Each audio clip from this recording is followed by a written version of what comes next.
Hey, cousins. How's everybody's night going? Hey, y'all. Come on in here because we got some stuff to talk about.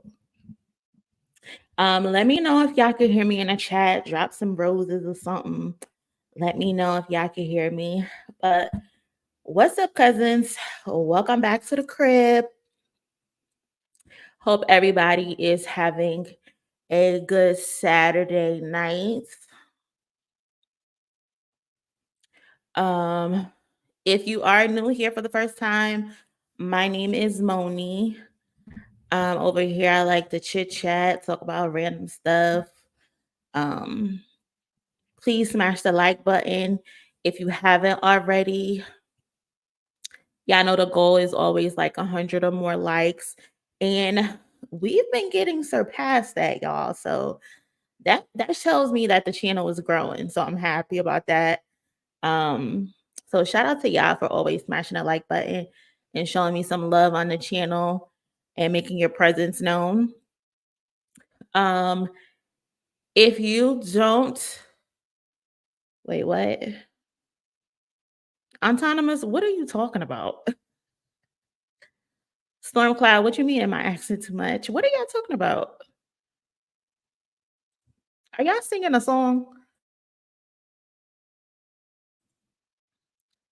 Let me ignore the comments for a second, but if y'all haven't joined the Discord, please join the Discord. That's where we at when I'm not on the channel. If I don't have an upload and you looking for me, I'm usually in the Discord with the cousins. So y'all should head over there. The link is in the description. Oh, why are y'all singing the lyrics to Lust of all lyrics? Why are y'all singing those? Oh my God. But again, y'all, please like this video, share it, subscribe to the channel, and become a cousin. And thank you in advance to anybody who sends a donation through Cash App, through Super Chat. Of course, I like to read them during the stream, but if I don't get to them, thank you in advance. And shout out to my mods in the chat. Shout out to y'all for holding it down. Y'all know we allow people to have their own opinions. We don't judge people's opinions, but if you get disrespectful, the mods will push you in the bushes. So, yeah. And let's read some comments before we get started. This thumbnail is killing me. Hey, Demi, because I needed to put that thumbnail because I need to know what's all of the hoopla about.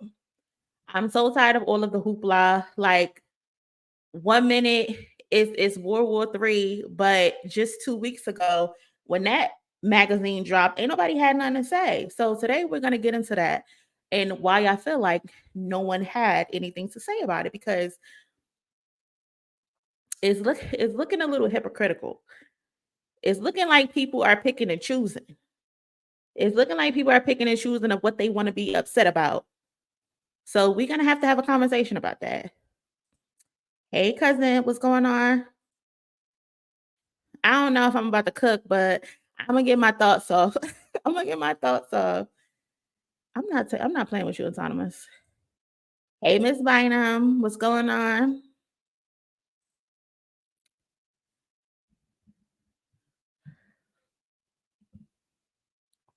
Autonomous and Storm need a timeout. Hey, cuz, what's up? Thank you so much, Philip. I appreciate you supporting, cousin. Thank you. Hey, what's going on? Good afternoon. Swizzo, what's up?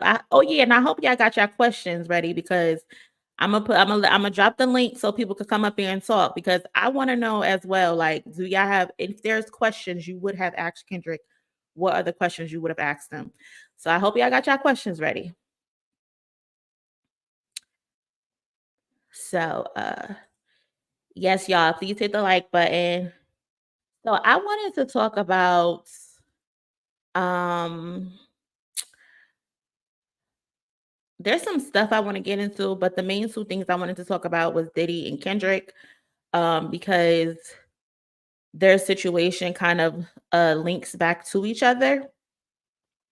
Now, y'all know Diddy, he's been going through whatever it is that he's been going through.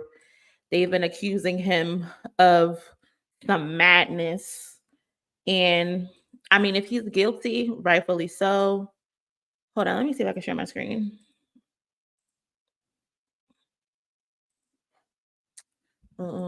So to oh no, it's not too big. Y'all can still see the message.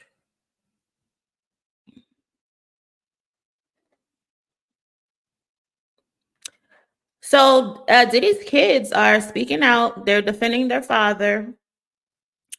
Um, they posted a statement on their Instagram. Quincy actually is the one who posted it on his Instagram. Quincy would be considered the eldest of all of the children to make a statement. And the statement basically reads as following: the past month has devastated our family. Many have judged both him and us based on accusations, conspiracy theories, and false narratives that have spiraled into obscurity on social media.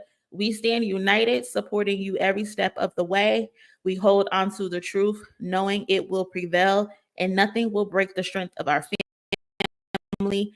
We miss you and love you, Dad. So, y'all, that's the statement Quincy put out in regards to their father. Now, I have two feelings on this, right? I have two feelings on this. Some, I don't know what it is, but when I was reading like the comments on the statement Quincy put out, some people were saying like he might have Stockholm syndrome, and I'm like, I don't know where that came from, where people got that conclusion from, but I saw a lot of discourse about him maybe having Stockholm syndrome on Twitter. Um, but aside from all of that, his biological dad is Albie Shore, who's spoken out against Diddy. Al, Albie Shore has even hinted at Diddy trying to unalive him after Albie Shore came out of a coma. And some people are like confused of why the kids are speaking out. And to be honest, it's usually expected for kids to defend their father, their parents, when that's all they know. And I just feel like my main concern is really for the girls to be left out of it because they're all so young, y'all. They're so young. The sons are older and can really handle their own. So, not saying like I'm throwing them to the wayside, but those are grown ass men. They can handle themselves.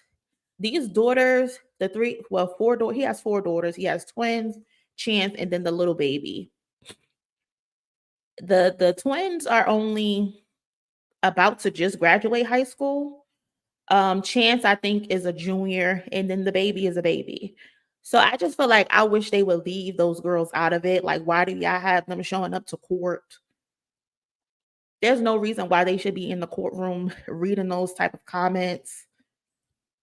It just all seems like just very weird to me. Um, and I the point that kind of got me is when Quincy is basically saying like, "Oh, this is a conspiracy." Where's the conspiracy? There's no conspiracy when there's actual footage of your father A-Town stomping Cassie. So what do you mean conspiracy?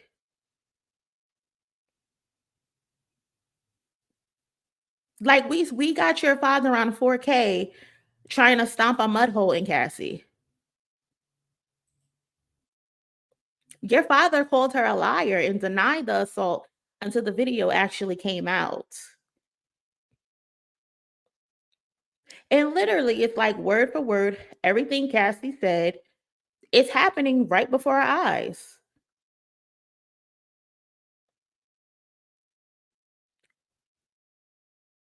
So Cassie told us about the freak offs. Cassie told us about the abuse. She outlined it, all of the deviant freak offs in her civil lawsuit. Let me see if I can pull up the lawsuit real quick.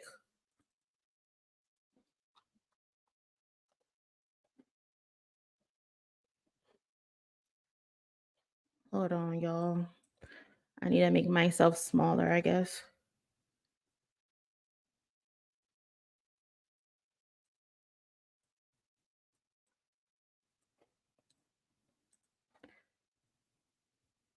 So Cashley, in her lawsuit, said that she was R-worded by him in her own home, said that he often punched, beat, kicked, or stomped her, resulting in bruises, busted lips, black eyes, bleeding. She said he blew up a man's car after he learned that he was romantically interested in Cassie. That's Kid Cudi, I believe they said it was. Kid Cudi, whose car got blew up. They said he forced her to engage in sexual acts with male sex workers while masturbating and filming the intercourses. She said she ran out of his apartment. He ran out of his apartment with a firearm in pursuit of a rival industry executive whom he learned was nearby. Demanded Cassie carry a firearm in her purse. They found multiple guns in his home with serial numbers scratched off of it. And he introduced her to a lifestyle of excessive alcohol and substance abuse and required her to procure illicit prescriptions to satisfy his own addictions. So she lined all of this out in her lawsuit. So again, I'm not sure what he's getting at. Hold on, I need to change it back. In regards to conspiracy theories, I think Miss Cousin in a comment, Miss Bynum said he might be alluding to his mom. Um, the past month has devastated our family. Many have judged both him and us based on accusations, conspiracy theories, and false narratives that have spiraled into obscurity on social media. So if he is referring to his mom as far as conspiracy theories goes, cool. But I'll be sure has also hinted at him doing something to Kim. So is he calling his dad a liar?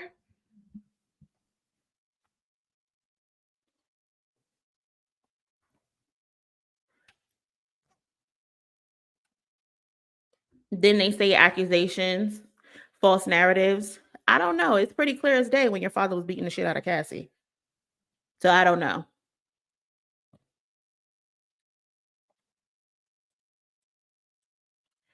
And then as you can see, he tagged all of the children in the post, which I don't think was smart, especially not for the girls' sake, because then that's gonna put people onto their pages. People are gonna go to their pages, leave comments under their post.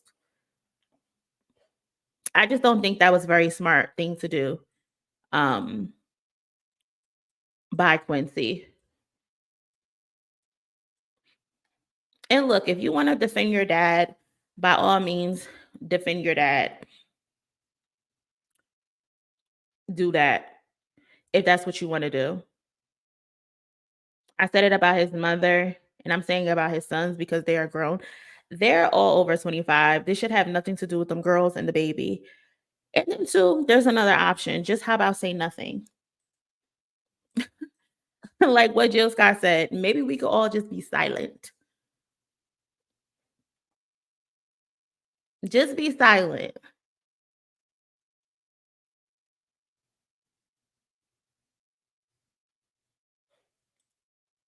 Unless Quincy learned from Diddy. Um, I don't want to think that, but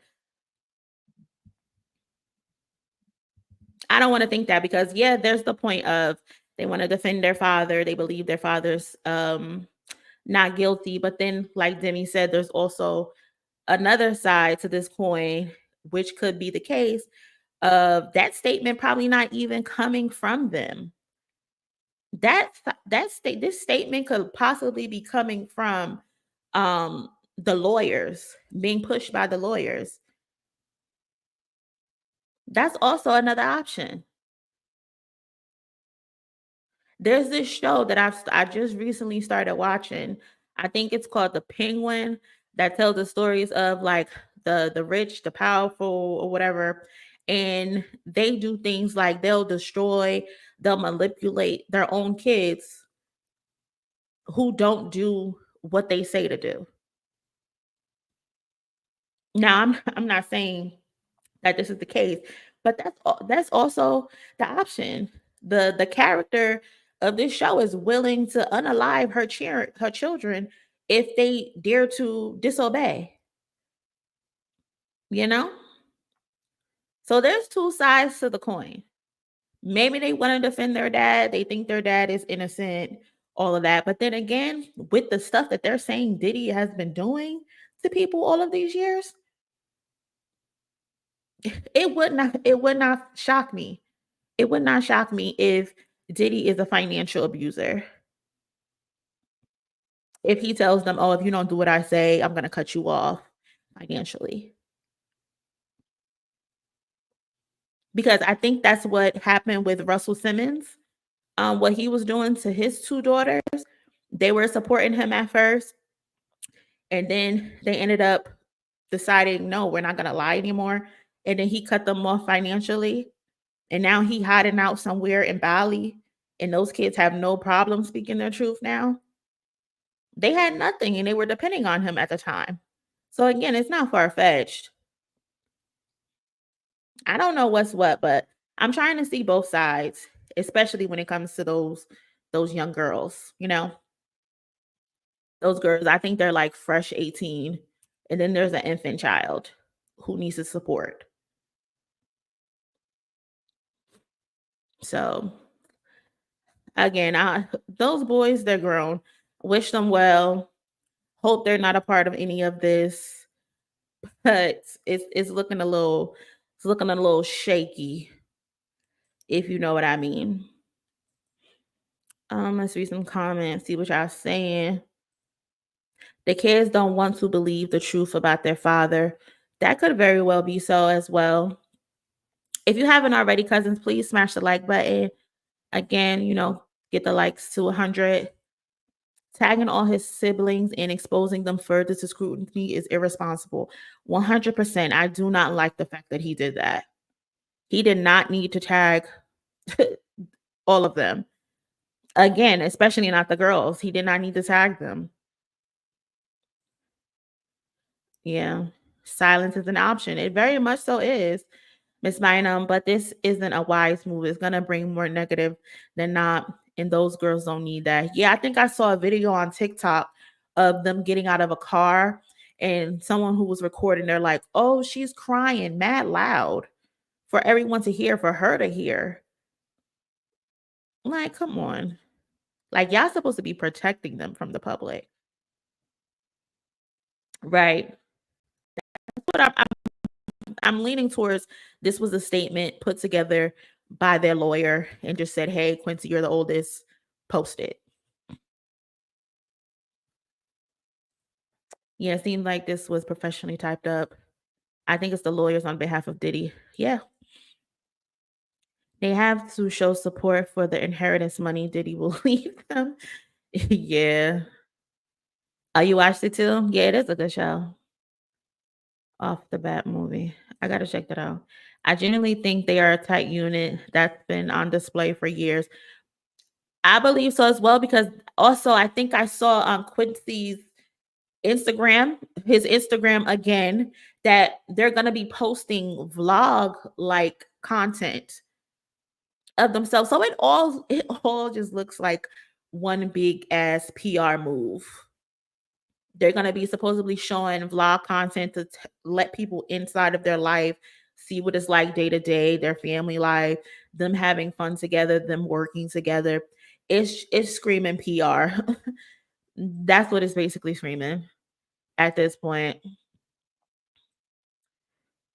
Hey, cuz the children speaking out is a legal defense move. Court is a theater, and Diddy's legal counsel encourage the children to speak out. I think so as well. I wouldn't be surprised if Diddy mother the one pulling the strings. She's the head of the household now.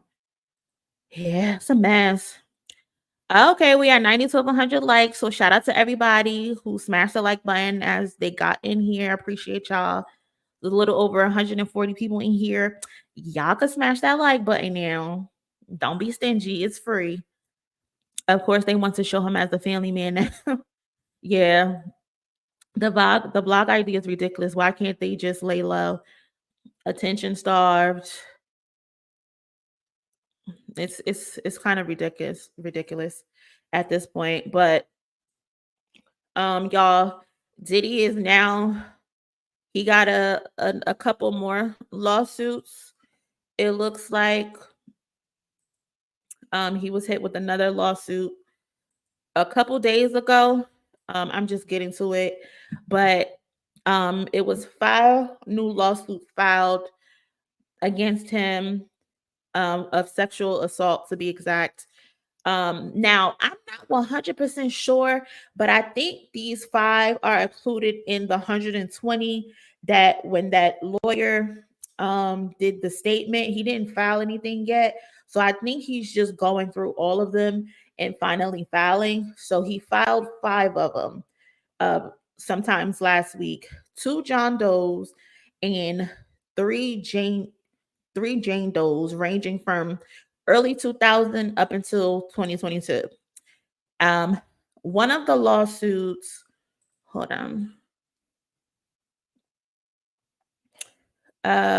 One of the lawsuits alleged he assaulted a 13-year-old during an MTV VMA after party.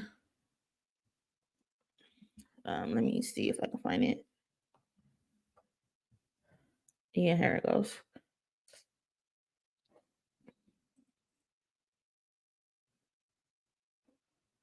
So, trigger warning for anybody. If you don't want to listen to this, please don't listen to it. But trigger warning for anybody who's listening. So, yeah, he allegedly assaulted a 13-year-old during an MTV VMA after party. And basically, what it says is one Jane Doe accused Combs of assaulting her when she was a minor at an MTV VMAs after party in September of 2000. According to the lawsuit, she was attempting to get into the award show when she met Combs' limousine driver, who allegedly told her the record label founder liked younger girls and that she fit what Diddy was looking for. That's insane. She claims the driver told her to return later in the night, and when she did, she was taken to an after party at a home presumably belonging to Combs, and she was then instructed to sign a non-disclosure agreement, the lawsuit states. The Jane Doe said she accepted one bitter drink when she began to feel woozy and claimed she was drugged. She claimed she entered an empty bedroom to lie down when Combs and 2 unnamed celebrities entered. She claims Combs was told her she was ready to party and threw her toward the male celebrity who removed her clothes and held her down, and he R-worded her while Combs and the female celebrity watched. Then Combs R-worded her while the male and female celebrity looked on. Now, I remember when I first saw this, people were trying to somehow connect it to Beyonce and Jay-Z because, of course, that's the messy thing to do. Connected to Beyonce and Jay-Z for some reason.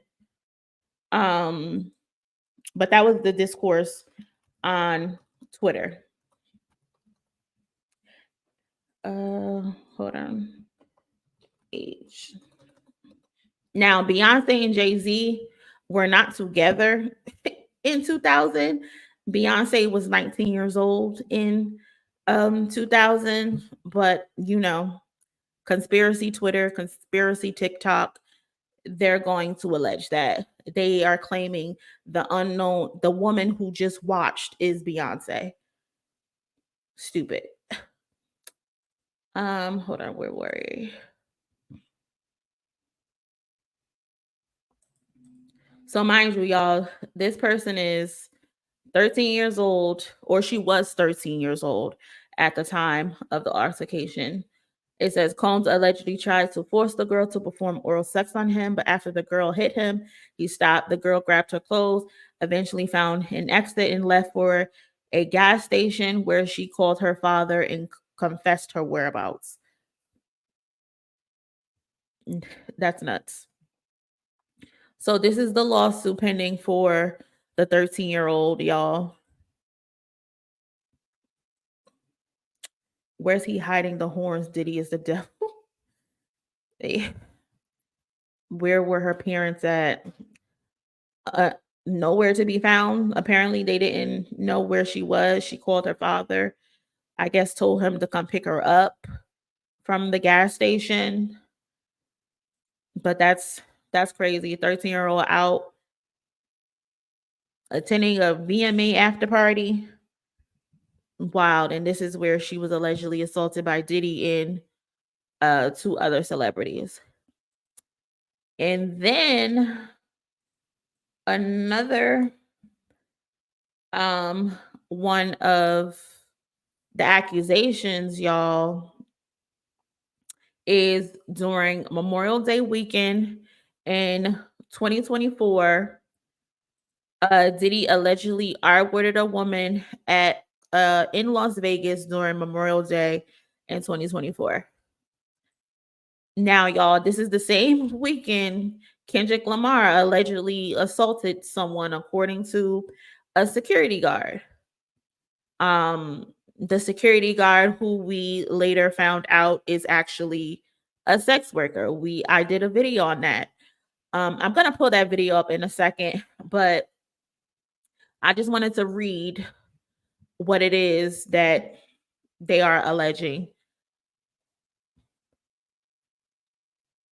So in the lawsuit for the woman in Vegas, it says, in another lawsuit, an unknown woman alleged Combs R-worded her in Las Vegas in 2014. The woman said in the lawsuit that while she was visiting Vegas on Memorial Day weekend that year, a man who worked as a party promoter for Combs invited her to an exclusive celebrity party at a poolside lounge.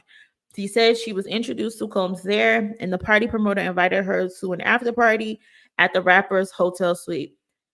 At this after party, the woman alleged Combs directed her to drink vodka from a bar area with numerous open bottles, and after having one or two drinks, she began to feel nauseated and dizzy, slowly losing control of her motor function. The party promoter allegedly told the woman to lie down in an empty bedroom until she felt better. The woman said the next thing she remembered is waking up the following morning, feeling groggy and sore, and seeing Combs shirtless in the corner of the room, yelling at someone over the phone. So, y'all, it's just mind-blowing to me how this man allegedly has been able to get away with all of this stuff for the last 3 decades. Like, no one was saying anything. People were just letting him run wild and do all of these disgusting things. And then, as previously stated, in the original announcement of the 120 people, they stated these people went to the hospitals. They stated these people went to the police and reported these incidents, and nothing came of it. So I kind of get tired of people saying, well, why did you guys wait this long? Why didn't you guys say something then? It's like, well, apparently they did. They did say something. It just wasn't reported. And so again, we were trying to like investigate the situation with Kendrick, right? We're trying to connect the dots because it just doesn't seem to make sense. Hold on. So it doesn't seem to make sense, right? To us, to none of us. The security guard claims, oh, it was either Memorial Day weekend, Kendrick assaulted somebody. She didn't see Kendrick. Someone told her it was Kendrick. She said she went up to a hotel room and a woman was found bloody, and she ended up bringing this woman down to the floor. There's no confirmation if a police statement was made. There's no confirmation if a hotel incident report was made, we don't know. But this alleged security guard, who we now know is actually a SA worker because we did the research in the video, she's nowhere to be found.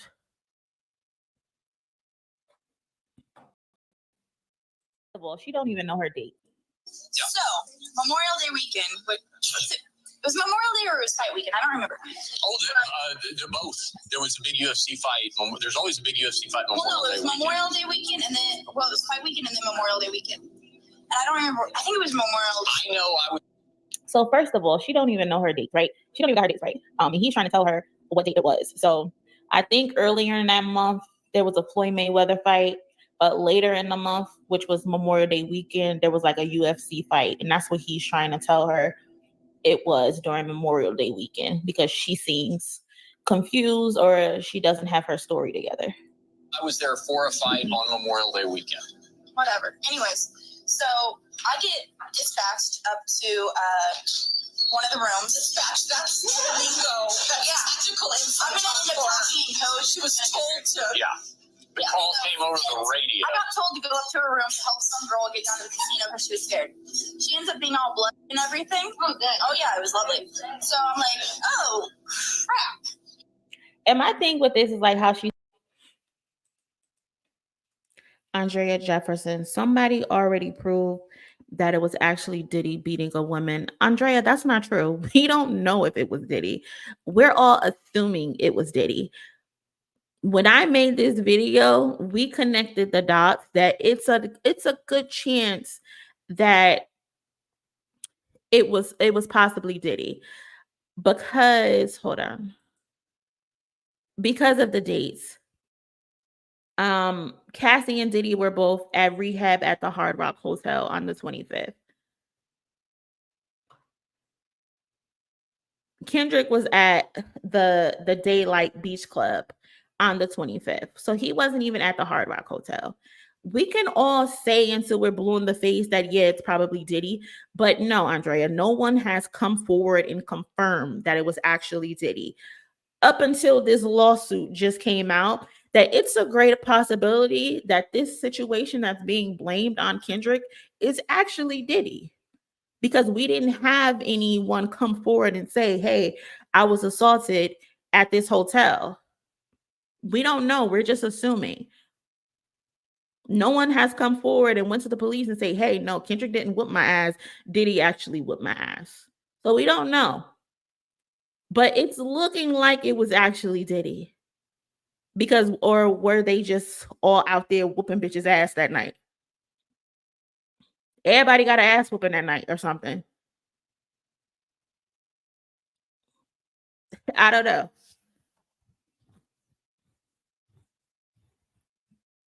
And we see how Diddy plays when it comes to hotel footage. He beat Cassie ass in I don't know, what was that footage from? 2015 or something? I could be getting the year wrong. But it was from a while ago. He whooped her ass. And he got the footage confiscated. We didn't see the footage up until 2024.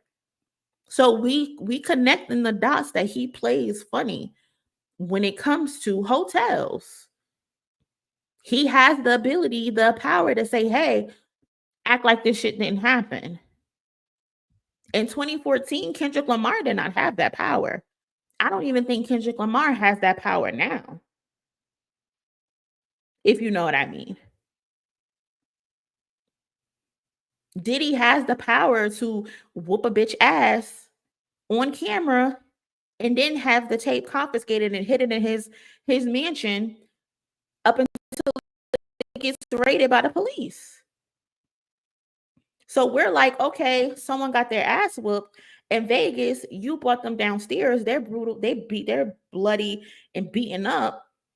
Where's the police report? We have it on good faith from the lawyer from Houston that a lot of these victims actually went to the hospital. A lot of these victims actually went to the police and nothing came from it. So we're asking, okay, where the police report? There's a good possibility this person went to the police and it was just thrown out. It wasn't even submitted Because if a police report is submitted in the database, you can't get rid of it. So they're probably not even submitting these incidents.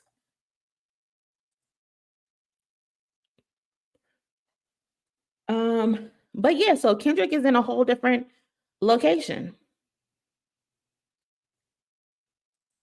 And then, as I said in the video, the security guard isn't even a security guard. The security guard is actually a sex worker. So it's like, what's the truth? And then again, y'all, like we said, she could be a sex worker and a security guard. She could be doing both. You know, she's a working woman. She's getting to her money. Cool. No knocking that. Economy is fucked up. Economy was probably fucked up back then too. But the math is not mathing on them being both. Her being both, or at least being able to travel in both directions. Because I did the math between the hotel and the Love Ranch that she was working at. There's a 6-7 hour difference. So it ain't making sense. Were these girls hired from the Love Ranch? Yeah, that's what it could be. But again, y'all, we don't know. But it's looking like it was Diddy. Because now we literally have someone filing a lawsuit from that same day that Kendrick allegedly assaulted someone.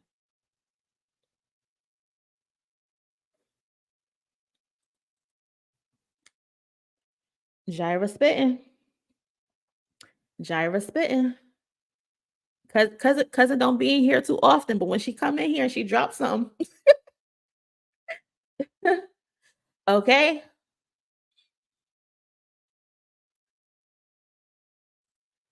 Yes, definitely a quick flight. That's why I said either she put in some real good miles on her vehicle, or she got a great rewards points. Great rewards points through the airline.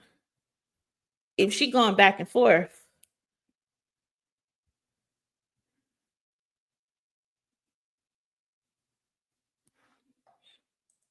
No, she was definitely doing both at the same time.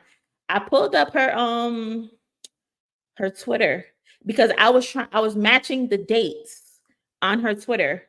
Well, when she was active on Twitter, she literally stopped tweeting in 2014. Hold on, let me see if I can find her page. Do I even want to show her page? Because she naked on there. She be naked on there.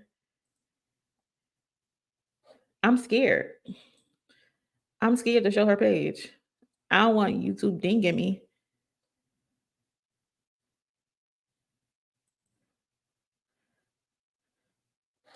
Hold on. Let me see what I could find.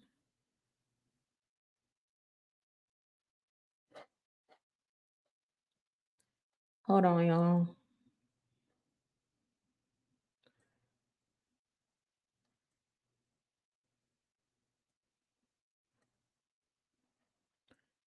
So, y'all, this is one of her tweets. May 3rd, 2014. So this was either the beginning of the month, and because I think Kendrick also had a performance around May 3rd in Vegas. So she was definitely working at the Love Ranch around May 13th, 2014, because she's tagging Dennis Hoffman, who's the owner of the Bunny Ranch and the Love Ranch. So she's tagging the Love Ranch and the Bunny Ranch. So she was working both. It wasn't one off and then the other one. No, she was working both. This is the guy, this guy right here in the black pants. He's the guy that was in the video with her.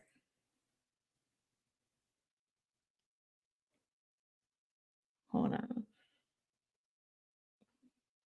So she was still working at the Love Ranch October 9th, 2014, leaving Vegas to be at the Love Ranch by afternoon. So she was going back and forth. She was going back and forth between them. It wasn't just one or the other. That's why I'm like, she putting some good miles on her car, or she got some real good rewards points going back and forth.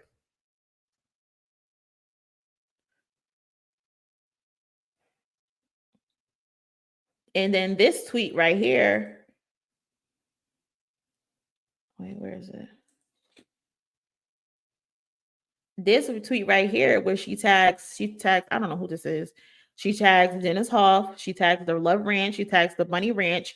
It's a Floyd Mayweather fight tonight and Cinco de Mayo this weekend. Vegas be crazy. That was May 3rd. Hold on, let's go back.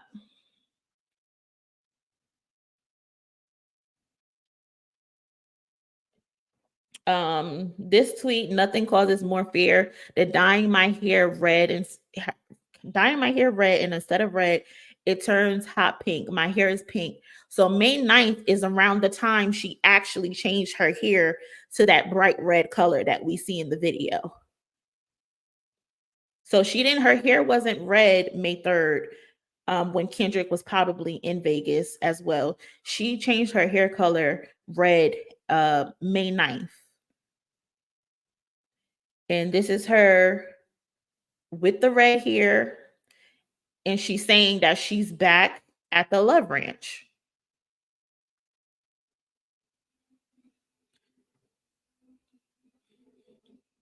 August 30th. This is the night she did the recording of the video, y'all. This is the outfit that she wore in the video. Y'all was mentioning the rock climbing picture. This is the rock climbing picture.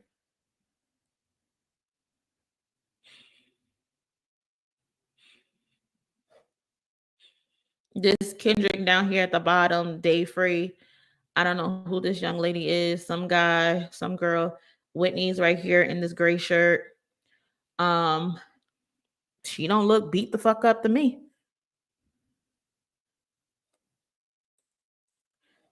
She don't look beat up at all. Yeah, I looked at his page. That guy is the actual person who saved Lamar Odom from dying in the Love Ranch.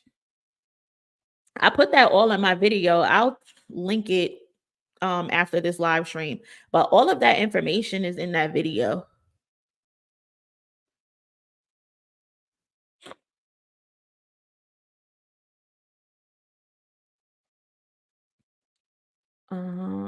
Let me see.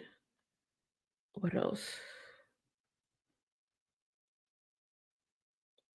So this is the flyer from when he was there May 4th. This is the flyer where Diddy was also there around May 3rd. And then this was a news article, May 4th, that said Diddy hosted the Mayweather fight party. And then I think this is from Lipstick Alley, where someone said that Kendrick and I guess TDE, they didn't stay at the Hard Rock Hotel. They stayed at the Area Hotel. And this was posted back in 2014. So y'all, it's a big hot ass mess.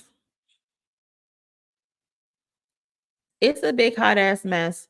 But like I said, Diddy is being accused of whooping somebody's ass or sexually assaulting them Memorial Day weekend, where the girl allegedly said Kendrick assaulted someone Memorial Day weekend. So it's either they confused them two, or Diddy told them his name was Kendrick. Because y'all know the situation with Control. Diddy got beat up by J. Cole trying to step to Kendrick. Or both of them was just out there whooping bitches' ass.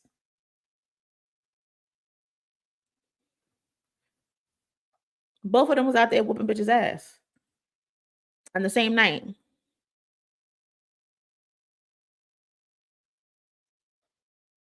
He definitely did.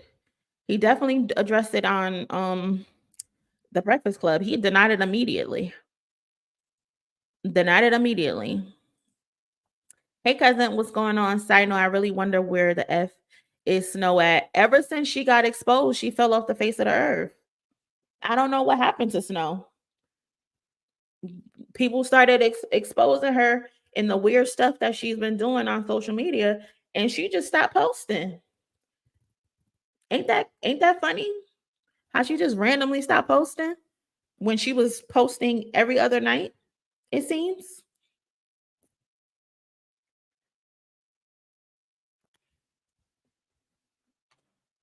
They exposed her and then she stopped posting altogether.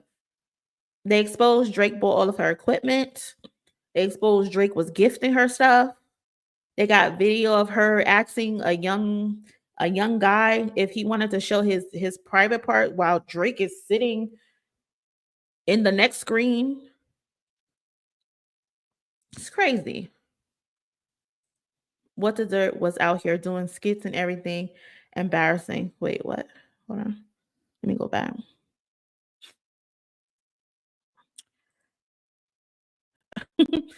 Mosaic's AI friend. Maybe she got flued out. I don't know. That's definitely a possibility. That's definitely a possibility. Either they driving back and forth, but that would be so stupid.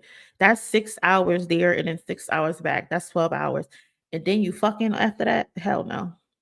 So if anything, there's a good chance if she's doing both back and forth, she's flying back and forth. I'm here on Redding seeing mad evidence against them claims.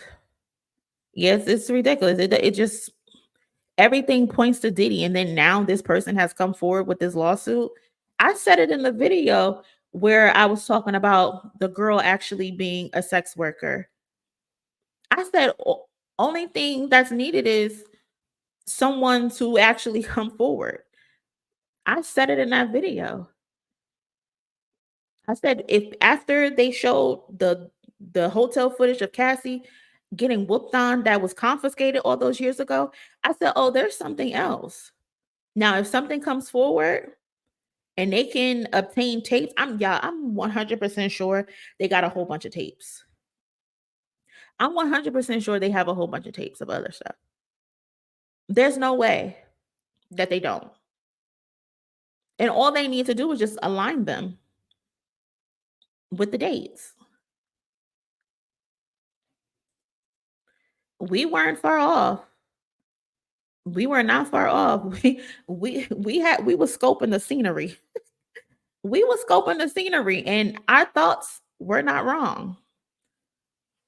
Now, again, we're not 100% saying for sure that it is Diddy because we don't really have concrete proof.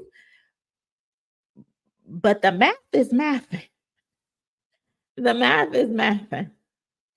It's making sense.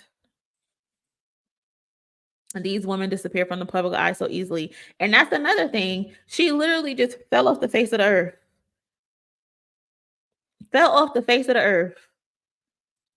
Went from actively posting to not posting at all. And like I told y'all in this video, I called the Bunny Ranch.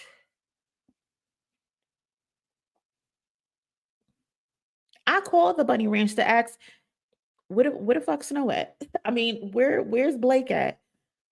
Put Blake on the phone. I want to speak to Blake. I called. And they were like, we don't know who that is. They said they don't know who that is. And I mean, I get it. It kind of makes sense because the Bunny Ranch, the Love Ranch was actually sold to new owners. But yeah, I even tried to email some of the girls that she was tagging on Twitter. I even tried to email them, but I got the responses back. They were telling me their rates. And it's like, y'all, I'm not looking for no coochie. I'm not looking for no coochie. I just want to know where Blake at. Have any of y'all heard from Blake? That's what I want to know. Where's Blake? That's what I want to know.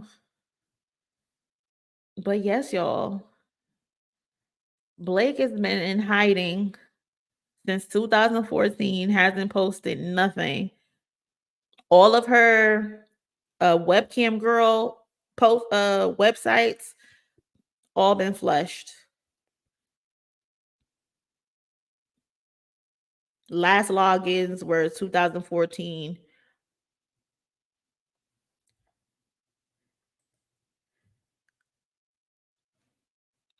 I tried because I didn't want to just bring y'all some shit and you ain't do no type of research.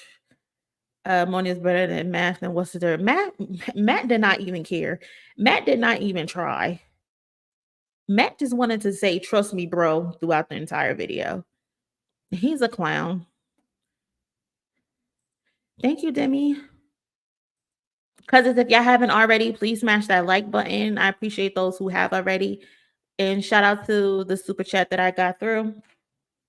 Also, I got a cash app from Destiny. Keep doing your thing. Thank you so much. I appreciate it. So much time has passed. So 10 years. 10 years. So she just gave up selling coochie too?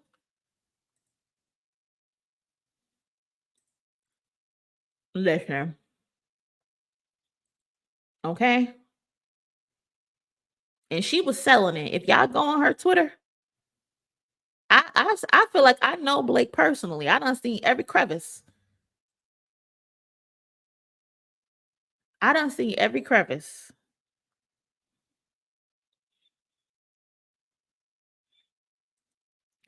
Twizzo, I called them. I said, hey, put Blake on the phone. I need to talk to her. I tried to do some research for Miss Money, and even the porn uploads featuring her are reposts from 2012, 2014, used by other people. Yeah, my see, at least we're looking. At least we're looking. At least we're looking because we trying to connect the dots because everybody else don't seem like they want to connect the dots. And we trying to get to the bottom of it. We trying to get to the bottom of it. I'm sorry.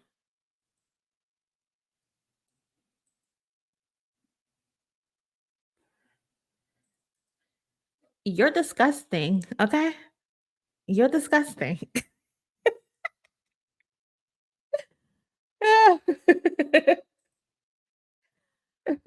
She relocated, renamed. I'm telling you. All right, y'all. So we'll just keep our eye on that. And figure it out, I guess, as we go, as more information comes out, I guess, with the lawsuit from Vegas and Diddy. Who knows? A tape or two might pop the fuck up at this point. So I'll keep y'all posted. If y'all find anything, y'all can let me know. Follow me on Twitter, xmonilove. But yeah, y'all, we'll keep in tune with that. And now, y'all, let's get into the Harper's Bazaar magazine cover because everybody seemed to be upset. Everybody seemed to be upset and furious with Kendrick Lamar. Why is everybody mad? All the hip hop journalists, all the bloggers, all the streamers, all the YouTubers, everybody mad.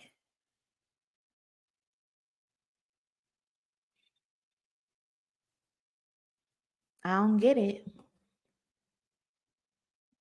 I don't get it. A lot of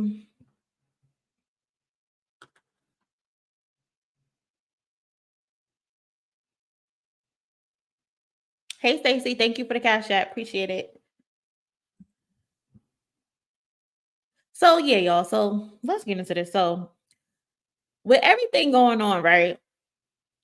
I wanted to just further the conversation regarding Kendrick, his decision to speak out for the first time through a fashion magazine, and being interviewed by SZA instead of a hip hop publication, and the discussion around hip hop journalism or the lack thereof. Now, y'all know I already did a video, so y'all can go check that out.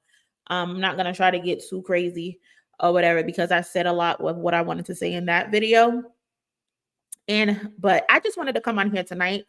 Shout out to Frank, cousin in the Discord, for giving this idea. And I wanted y'all opinion. So hold on. Why is this lagging?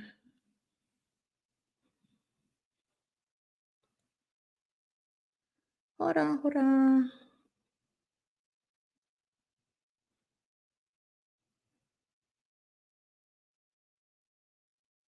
So I wanted your opinion. So when I'm gonna drop the link in a little bit. And maybe a few of y'all can come in and give me your opinion if you want. You don't have to be on video or anything like that. You can just talk through audio. And just give me your opinion on the entire situation. And if you were to interview Kendrick Lamar, I'm manifesting that for myself. If you were to interview Kendrick Lamar, what question would you ask him, right? So think of a question or two for the time being. Now, in this interview,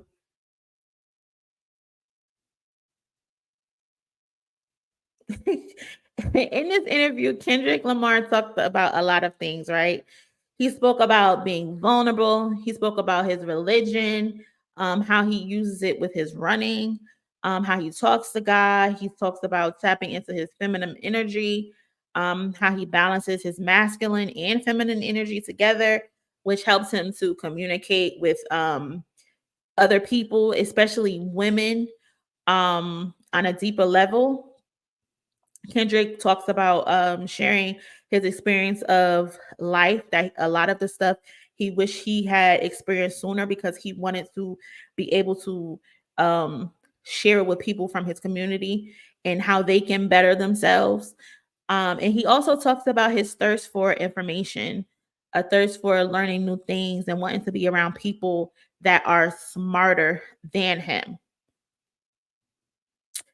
And the interview with SZA, it was just packed with a lot of information, so much information, but people were so hyper focused on his thoughts about Not Like Us or the lack thereof of the information shared about his battle with Drake.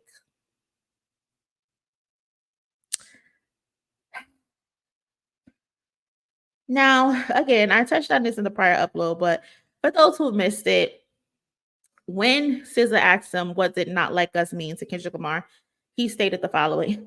Excuse me. Not like us is the energy of who I am, the type of man I represent. Now, if you identify with the man that I represent,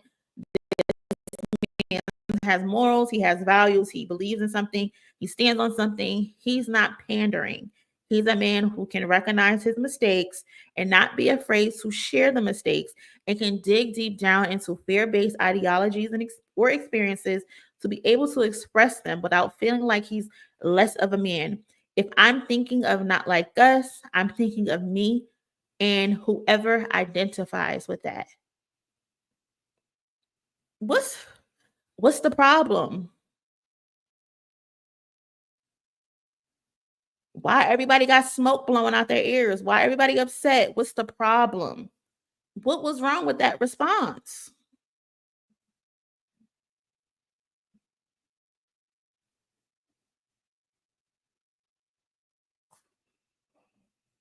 Is it blocking me?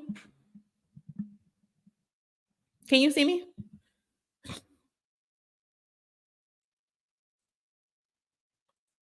What's wrong with that response, y'all?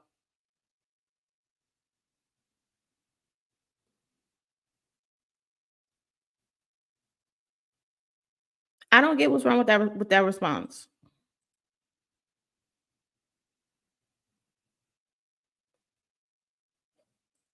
I thought that response was simple.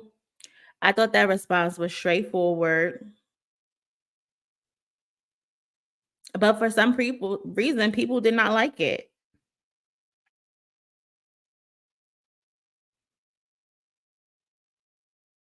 when I read this response and knowing the type of artist that Kendrick Lamar is, this is a response right up his alley.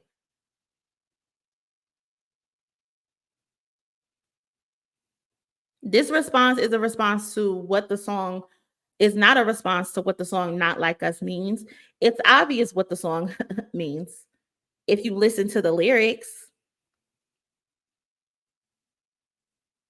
To me, what it sounds like Kendrick is saying, like I said in my last video, if you do not follow these same ethics, these same morals, have these same goals, if you are not one and the same, you are opposite. You aren't like us, which is reflective in the song. The song talks about someone who is a degenerate, someone who is B-Rabbit, someone who moves in flocks of predators, someone who uses and colonizes people for personal gain. I mean, if 1 + 1 is 2 and 2 + 2 equals 4, I am confused on why there is confusion.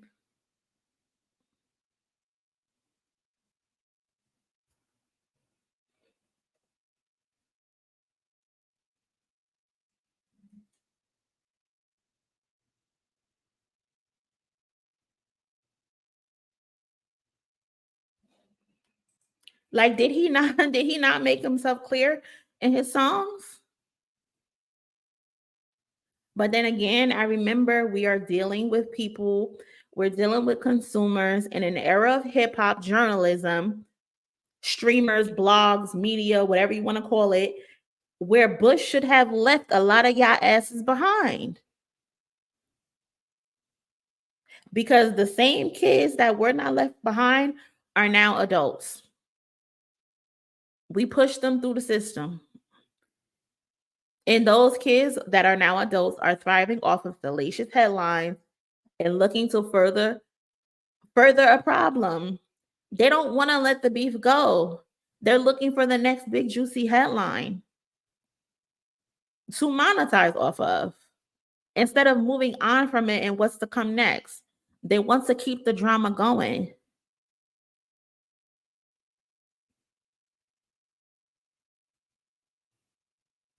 Literally, there was a post on Twitter.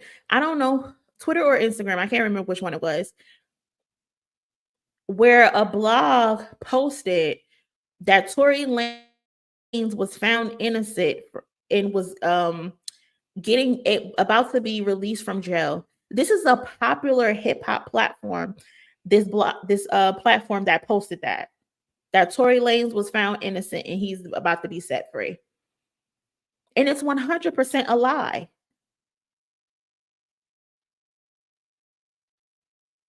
And then people are reposting it on different platforms.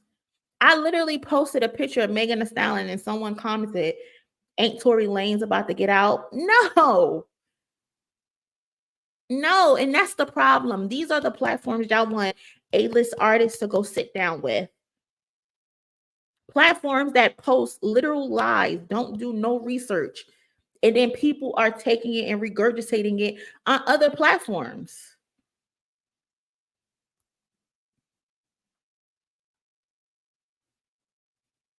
This is who y'all feel that should be sitting down with and talking about real shit and getting into real in-depth stories. These are the same people who are pushing lies, are saying Kendrick Lamar is avoiding hard-hitting questions, like speaking on cheating, speaking on domestic violence, having to discuss a daughter accusation.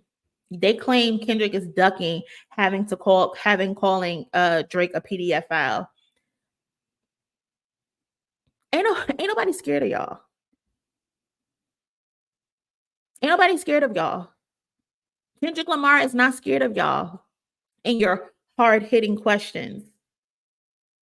Kendrick Lamar is his biggest critic. Have y'all not heard of To Pimp a Butterfly? Where he's literally breaking himself down? I want y'all to be serious for once. Kendrick Lamar addressed his cheating and Mr. Morale. So what is he scared of? Are we forgetting Kendrick Lamar is who told us he was a professional cheater? Kendrick Lamar sat on the Breakfast Club and said the allegations of him beating someone was a lie. He didn't duck the question. We literally have no proof of domestic violence aside from the woman who we just spoke about claiming she was a security guard actually being a sex worker. Kendrick Lamar and his friends have doubled and tripled down on the idea that a daughter exists. His best friend, L, was on a live stream saying this little girl exists. DJ Head, when he was on My Expert Opinion, I think, or Effective Immediately, I'm sorry, and Charlamagne the God was up there talking about Meet the Grams, DJ Head cut him off and said, no, the daughter exists. When Elliott Wilson chopped up the third verse and Meet the Grams and removed the daughter verse, what did Kendrick do? Hit his ass with a copyright strike. Mind you, Kendrick didn't hit anyone with a copyright strike those first couple weeks. But Elliott Wilson got a copyright strike because you're not about to remove my work. I said what the fuck I said in that song, and I meant it. Kendrick called Drake and his friends PDFs. He doubled back and tripled down on it and Meet the Grams and called them certified PDFs and not like us. And then used the video treatment for child sex trafficking in the Not Like Us music video. What do you mean he's ducking and avoiding the hard-hitting question? The man said what the fuck he said. What aren't y'all getting? His message has been clear and consistent. You think he's scared of y'all dumbasses? He's not scared. The truth is, y'all want him to sit in your face and say it again and again and again and again and again so it can generate clicks to your blogs. It can generate clicks to your stream.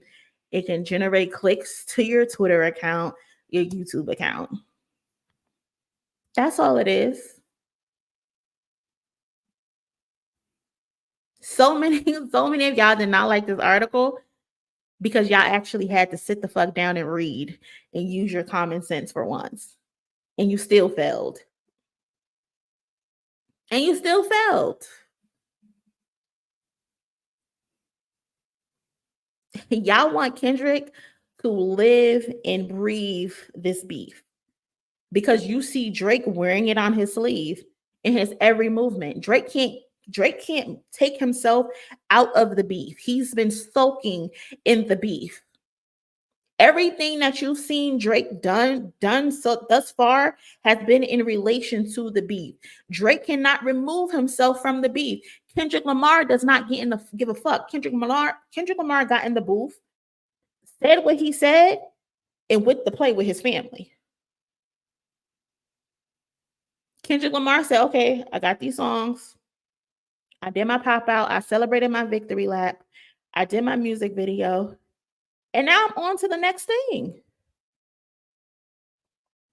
I'm on to the next thing, which is the Super Bowl. And my album is anticipated, the most anticipated album. I don't have to live in this. I won. I have nothing else to say. Drake is wearing that shit on his sleeve. Have y'all seen that video of Drake where he's doing that whatever the fuck that is called? I don't even know what that man looks like. He hasn't had a good night's sleep in 30 years. Drake looks horrible. This battle has gotten the best of him, and y'all are upset because it hasn't gotten the best of Kendrick Lamar.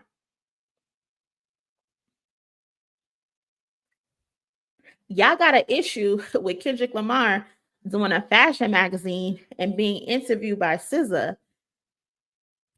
But none of these people uttered a word when Drake dropped his magazine cover where he's going fishing. Why ain't nobody care?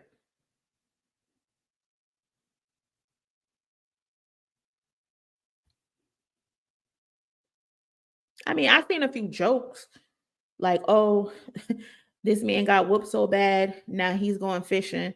He changed his career. I've seen that. But I ain't seen nothing, none of y'all calling Drake a hypocrite. Where are those posts? Where are those YouTube videos? Where's those hip hop journal panels? Nobody don't care that this man is gone fishing, and his first pop out since post beef is a fishing magazine.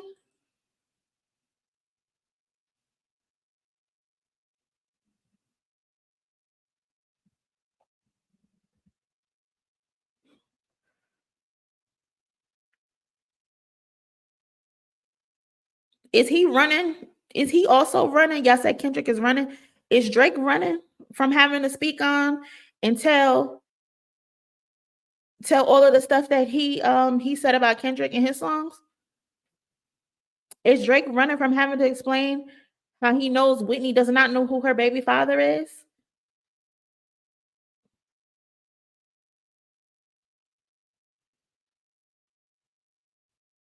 Is Drake running from having to say Kendrick beat Whitney? Is Drake also running from the allegations where he called the Weeknd gay, but also told Kendrick there is no big three, there's only big D, and there's video proof about his penis? Why would you tell a man that?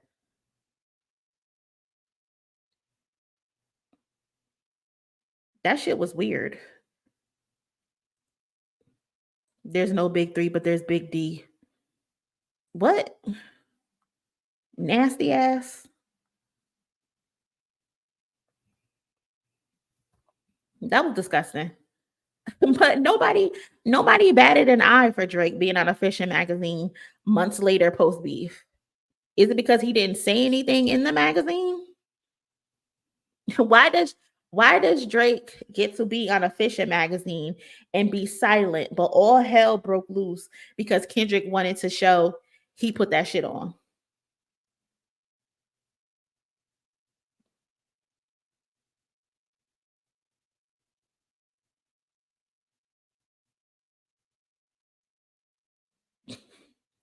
Like, this the hill y'all want to die on? Like I said in my other upload, Kendrick Lamar throughout this entire battle has not been afforded the same luxuries that Drake and J. Cole have. J. Cole can drop the first bomb, come back, say his stomach hurt, leave, go hide at the beach, and then months later say, "Oh, I would have won." And people are like, "Yeah, don't say that," but he's spitting, he getting his bars off. Him and Drake are brothers. Let them kiss and hold hands. Then we have Drake, who is the victim that's being bullied by the short black guy from Compton. And Kendrick is the one who made it personal. When in fact, it was Kendrick who told that nigga, keep it friendly. Don't mention my wife and kids. He told that man twice before Kendrick took it to hell. It does not matter what Kendrick would have done. Y'all would have found fault in it because since Drake took that L, y'all have been trying to find something to tack an L next to Kendrick's name. And this was another opportunity to do that. First, a couple weeks ago, it was Kendrick don't deserve the Super Bowl. It should go to Lil Wayne. Now it's, oh, they both did magazines, but let's be upset about Kendrick. Like, come on. Y'all want to poke fun at him for doing a magazine. As if this isn't Kendrick's 30th plus magazine cover in all of his career. Like, what are we talking about, y'all? Kendrick Lamar has done over probably 50 magazine covers before.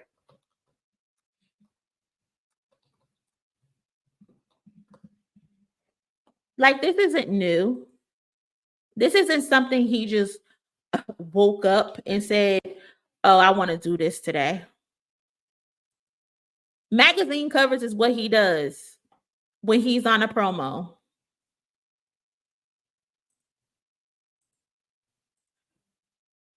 It's what he does. The man got buku magazine covers. What are we talking about? Y'all are acting like this is the first magazine cover this man has ever done. And I want y'all to just be so fucking serious for once. Just once in your life. It ain't Kendrick who's a hypocrite. It's y'all who's a hypocrite. It's y'all who are hypocrites. You want to complain about Kendrick, but ain't say shit about Drake being on a fucking fishing magazine. Mind you, he didn't say one word in this fishing magazine. He didn't say one word in that fishing magazine. Y'all didn't care he didn't talk about the battle, but Kendrick Lamar is supposed to. Y'all are demanding he talk about the battle.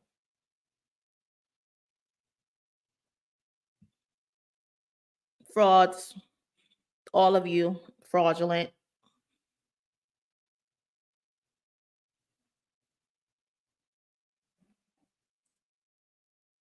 Elliott Wilson said Harper's Bazaar wasn't hip hop. Harper's Bazaar is not hip hop. Whole time the editor-in-chief, Black woman. Executive digital director, Black woman. So who the fuck are you, Elliott, who's not even fully Black, to tell us what's hip hop?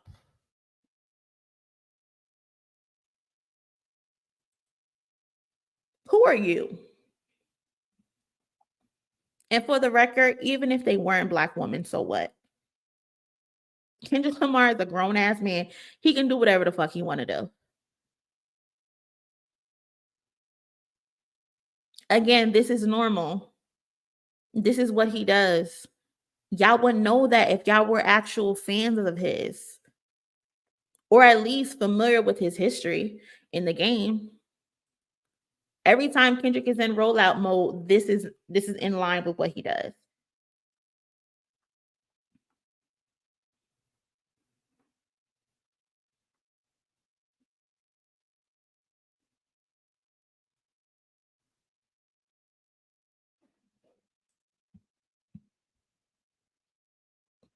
I don't know, y'all. That's just my opinion. I think the hip hop media are very entitled, and they're the ones who are being hypocritical because y'all only hold Kendrick Lamar to a higher standard, but it's laughs and giggles, and give them a chance when it comes to Drake and J. Cole. And I don't like that. It's giving colorist. It's giving colorism. It's giving fake. It's giving hypocrite. It's giving delusional.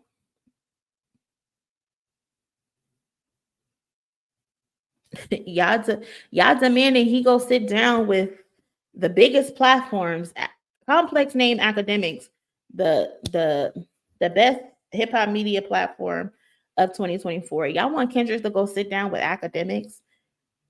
Academics, the same guy who was just on live stream a couple days ago laughing at the possibility of a minor being essayed. No. Mm-mm. Not gonna work. It's not gonna work. It's not gonna work. Academics who also has his own weird cases, but he's laughing about essay of a child. Nah. Hey, John. What's up, John? Listen, hold on. I don't found some videos of the stupidity that y'all want Kendrick to endure. Hold on. Hold on 1 second.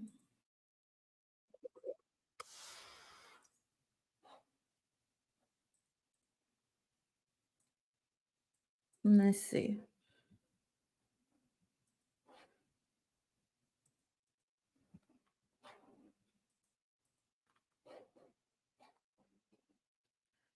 Y'all want Kendrick.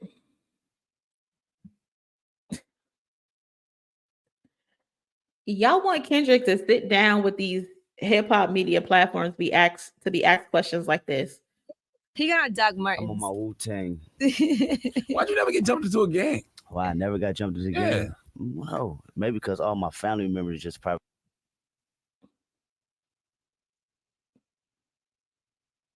Y'all want her to be sit down and get asked questions like why you never been jumped into a gang.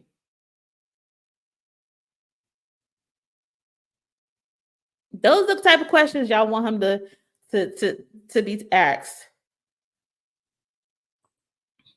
Pop out the blue, right? Like me, you know, that's my nephew. Yeah. I always say you auntie anyway. Right? Yep. Yeah. So you have want to you smash hired all him? your aunties? I know you thought about smashing Angela. No, he has a girlfriend. That's what y'all want him to sit with. Smashing his aunts.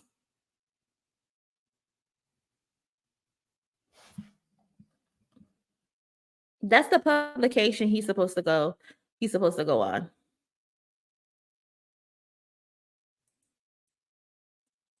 Hold on, there's more.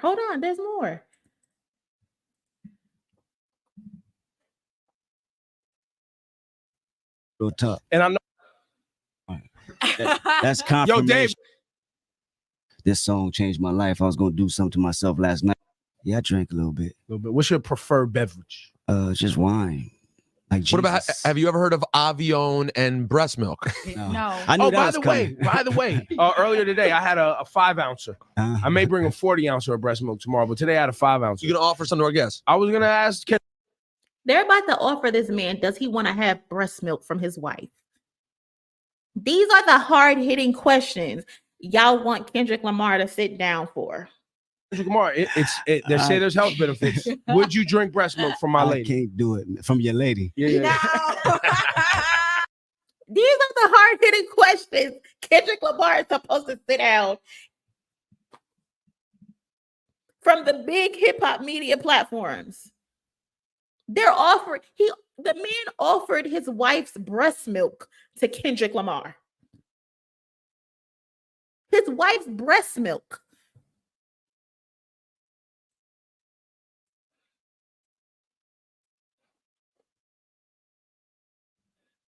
That's what Kendrick Lamar is supposed to sit down for. Breakfast Club. Special guest with us. Hold on. Just me being creative is possible. A lot of people like him. Yeah, And then people are raving about this new single, King Kunta. What's that about? Slavery? No. What's that about? Slavery?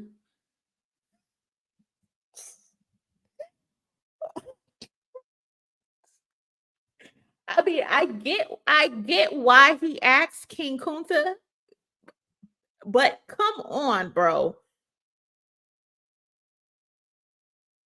Come on, bro. What are we talking about, bro? This is this is what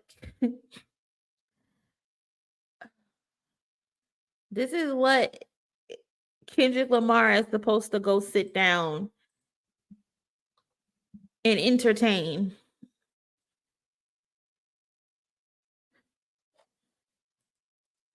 I had a video, but did they block it?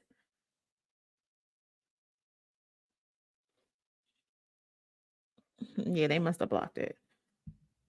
But that's the stuff Kendrick Lamar is supposed to entertain from the hard-hitting journalists of the world. Those are the questions Kendrick Lamar is ducking. He ran from sitting down with a hip hop media platform because he wanted to do a magazine, as if he hasn't done 1,000,003 magazine covers before. What are y'all on? Y'all are on all the drugs in the world. all of the drugs in the world. That is a great point, Kwani. The interview with the little girl is the best interview I've seen of Kendrick's in a long time, and it's from a little girl. I think it was what concert was that? It was like a Rolling Loud or something. I don't remember exactly which one it was.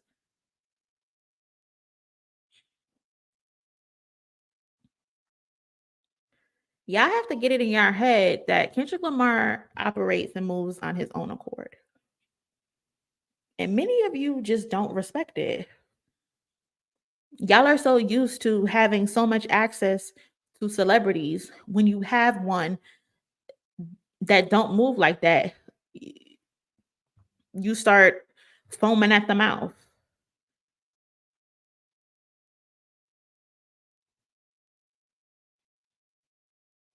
Y'all are looking for something negative to attach to this man. And because his background, aside from the allegation from 2014 that didn't hold up, is the only negative thing you can find about him, besides him telling his own grievances on Mr. Morale. Y'all want more from him, and when you don't get it, when you didn't get it in the Harpers Bazaar article, you guys lashed out. You guys are dying to hear him speak about Drake. Meanwhile, y'all ignoring the boy going fishing.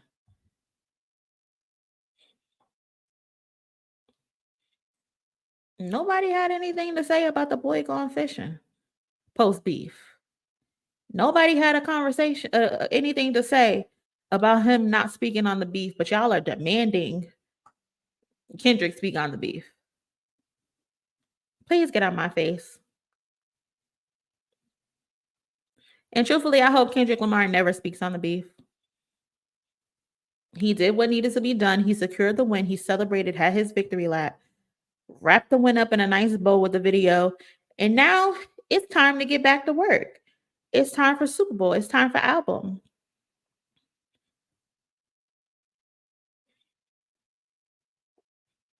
If y'all want to know what he thinks, go listen to them songs.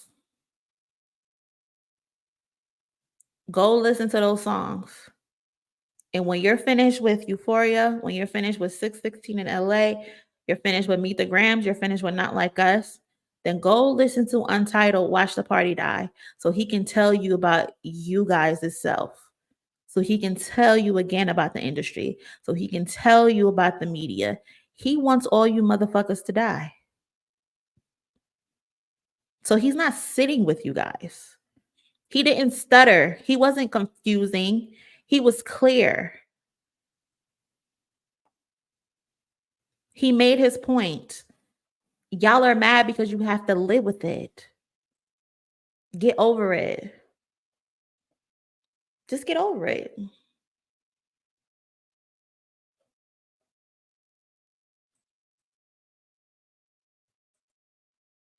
That's it.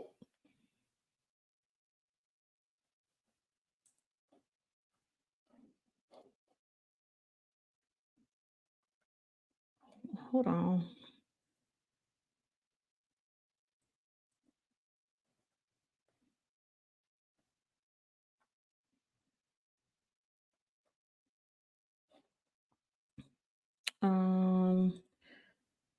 I done missed some super chats.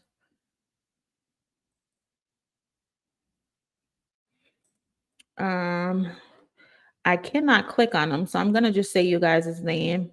Thank y'all so much for sending them in.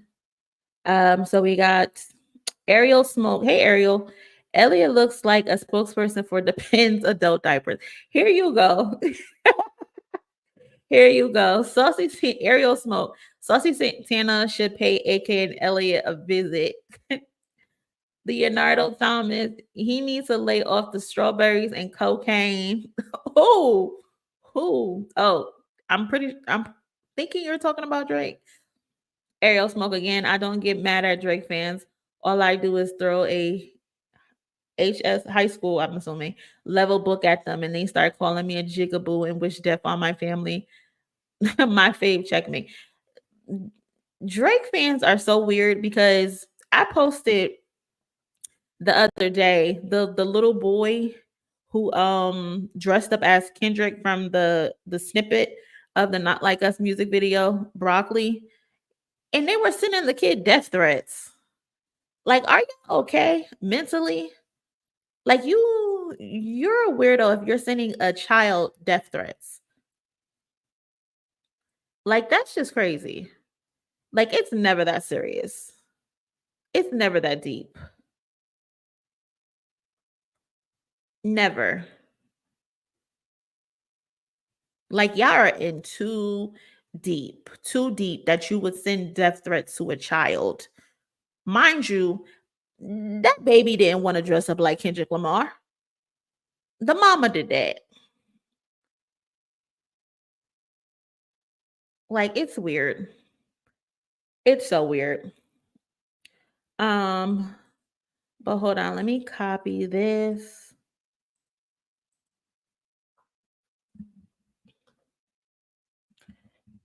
Because if y'all want to come up again, I'm gonna try to limit to like 5 minutes a person. If you were to interview Kendrick Lamar, since everybody wants to interview him, everybody got hard-hitting questions. If you have a hard-hitting question that you want to ask Kendrick Lamar, hit the link, come up here, and let us know what your question would be that you would ask Kendrick Lamar.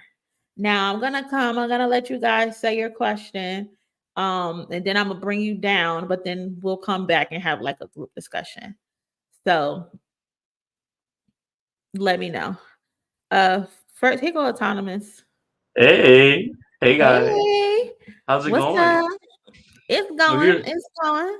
I see. Here's my hard-hitting question. I'll keep it simple. This is Mm-hmm. what I really been wondering in my head for a long time, very long time. What I would have asked is, in the Super Bowl, are you gonna perform "Bitch, I'm in the Club"? That Oh would have my been god. my hard-hitting question. No, but for real, I would have asked probably music. I would have liked to have heard more music. I know he doesn't really talk about it as much, but maybe Mhm. some updates, maybe a little sneak peek or something. I probably would have asked something related to that. I don't know how I would have worded it, but it would have been something like that. More Hey, music like as in those stocks, the extra stocks, or more music like new music. no, I don't care about the beef. Drake fans are. I ignore them now. They're weird. I'm saying like new music. I can care less. The beef is over. Like he won. If Drake won, by now I would have been done grieving. Right. I would have. I just want to know, like, hey, what are you plan? What is the plan for this album? Maybe because we don't know the album. How about the Super Bowl? What are you planning to? I mean, I know he's not gonna say exactly, but what could we expect from the Super Bowl? That would probably be my question. What would we expect from the Super Bowl? What to expect? Would have been probably more of my question. What to expect? And if there's an album, I mean, now because we don't even know if there's an album. I mean, we know that it's coming, but I'm just gonna keep it like the Super Bowl. Hey, what do we expect from the Super Bowl? What should we expect from you? To be And honest, hear his thoughts. I don't even think he would give us an answer. He would have gave us one of those like red. Yeah. You know when someone talks a lot and it's very little. Yeah. He wouldn't even give us an answer because then he would be letting like his secret out almost. It's just like something you just gotta wait to expect. But you know Yeah, what's crazy? What is it? I watched it. Well, not that he's gonna do this, but because of Not Like Us and how big it has gotten and how like the bands and like the NBA and the NFL have adopted it. I watched Homecoming today by Beyonce, and the concept was HBCU bands. So I was just getting the visual of that, how she incorporated HBCU bands in it, especially like for Not Like Us. So I just imagine a big ass marching band being included in all of this.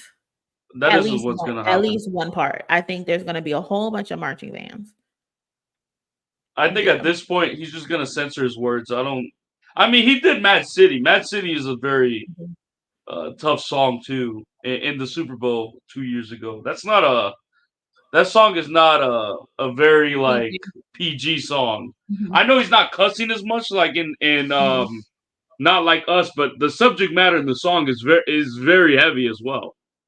So Yeah. I could see him getting. He would just let the crowd say they already know the lyrics.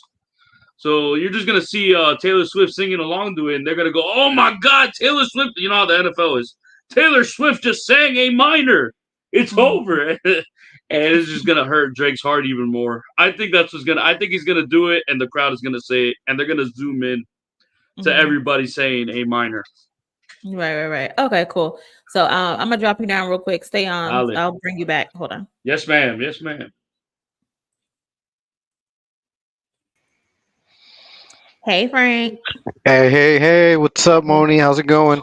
I'm doing good. You see, I took your advice. So what's Yeah, your question? hey, I had to jump on for this. Well, I have two questions that I would ask is first of all, how he deals with all of the noise that like all that he sees going on, like how he deals with it and able to stay quiet, like not have that itching to respond because I mean, at the end of the day, we're all human beings, and to have Yeah. like other people just, you know, I mean, they talk so much crazy stuff about Kendrick.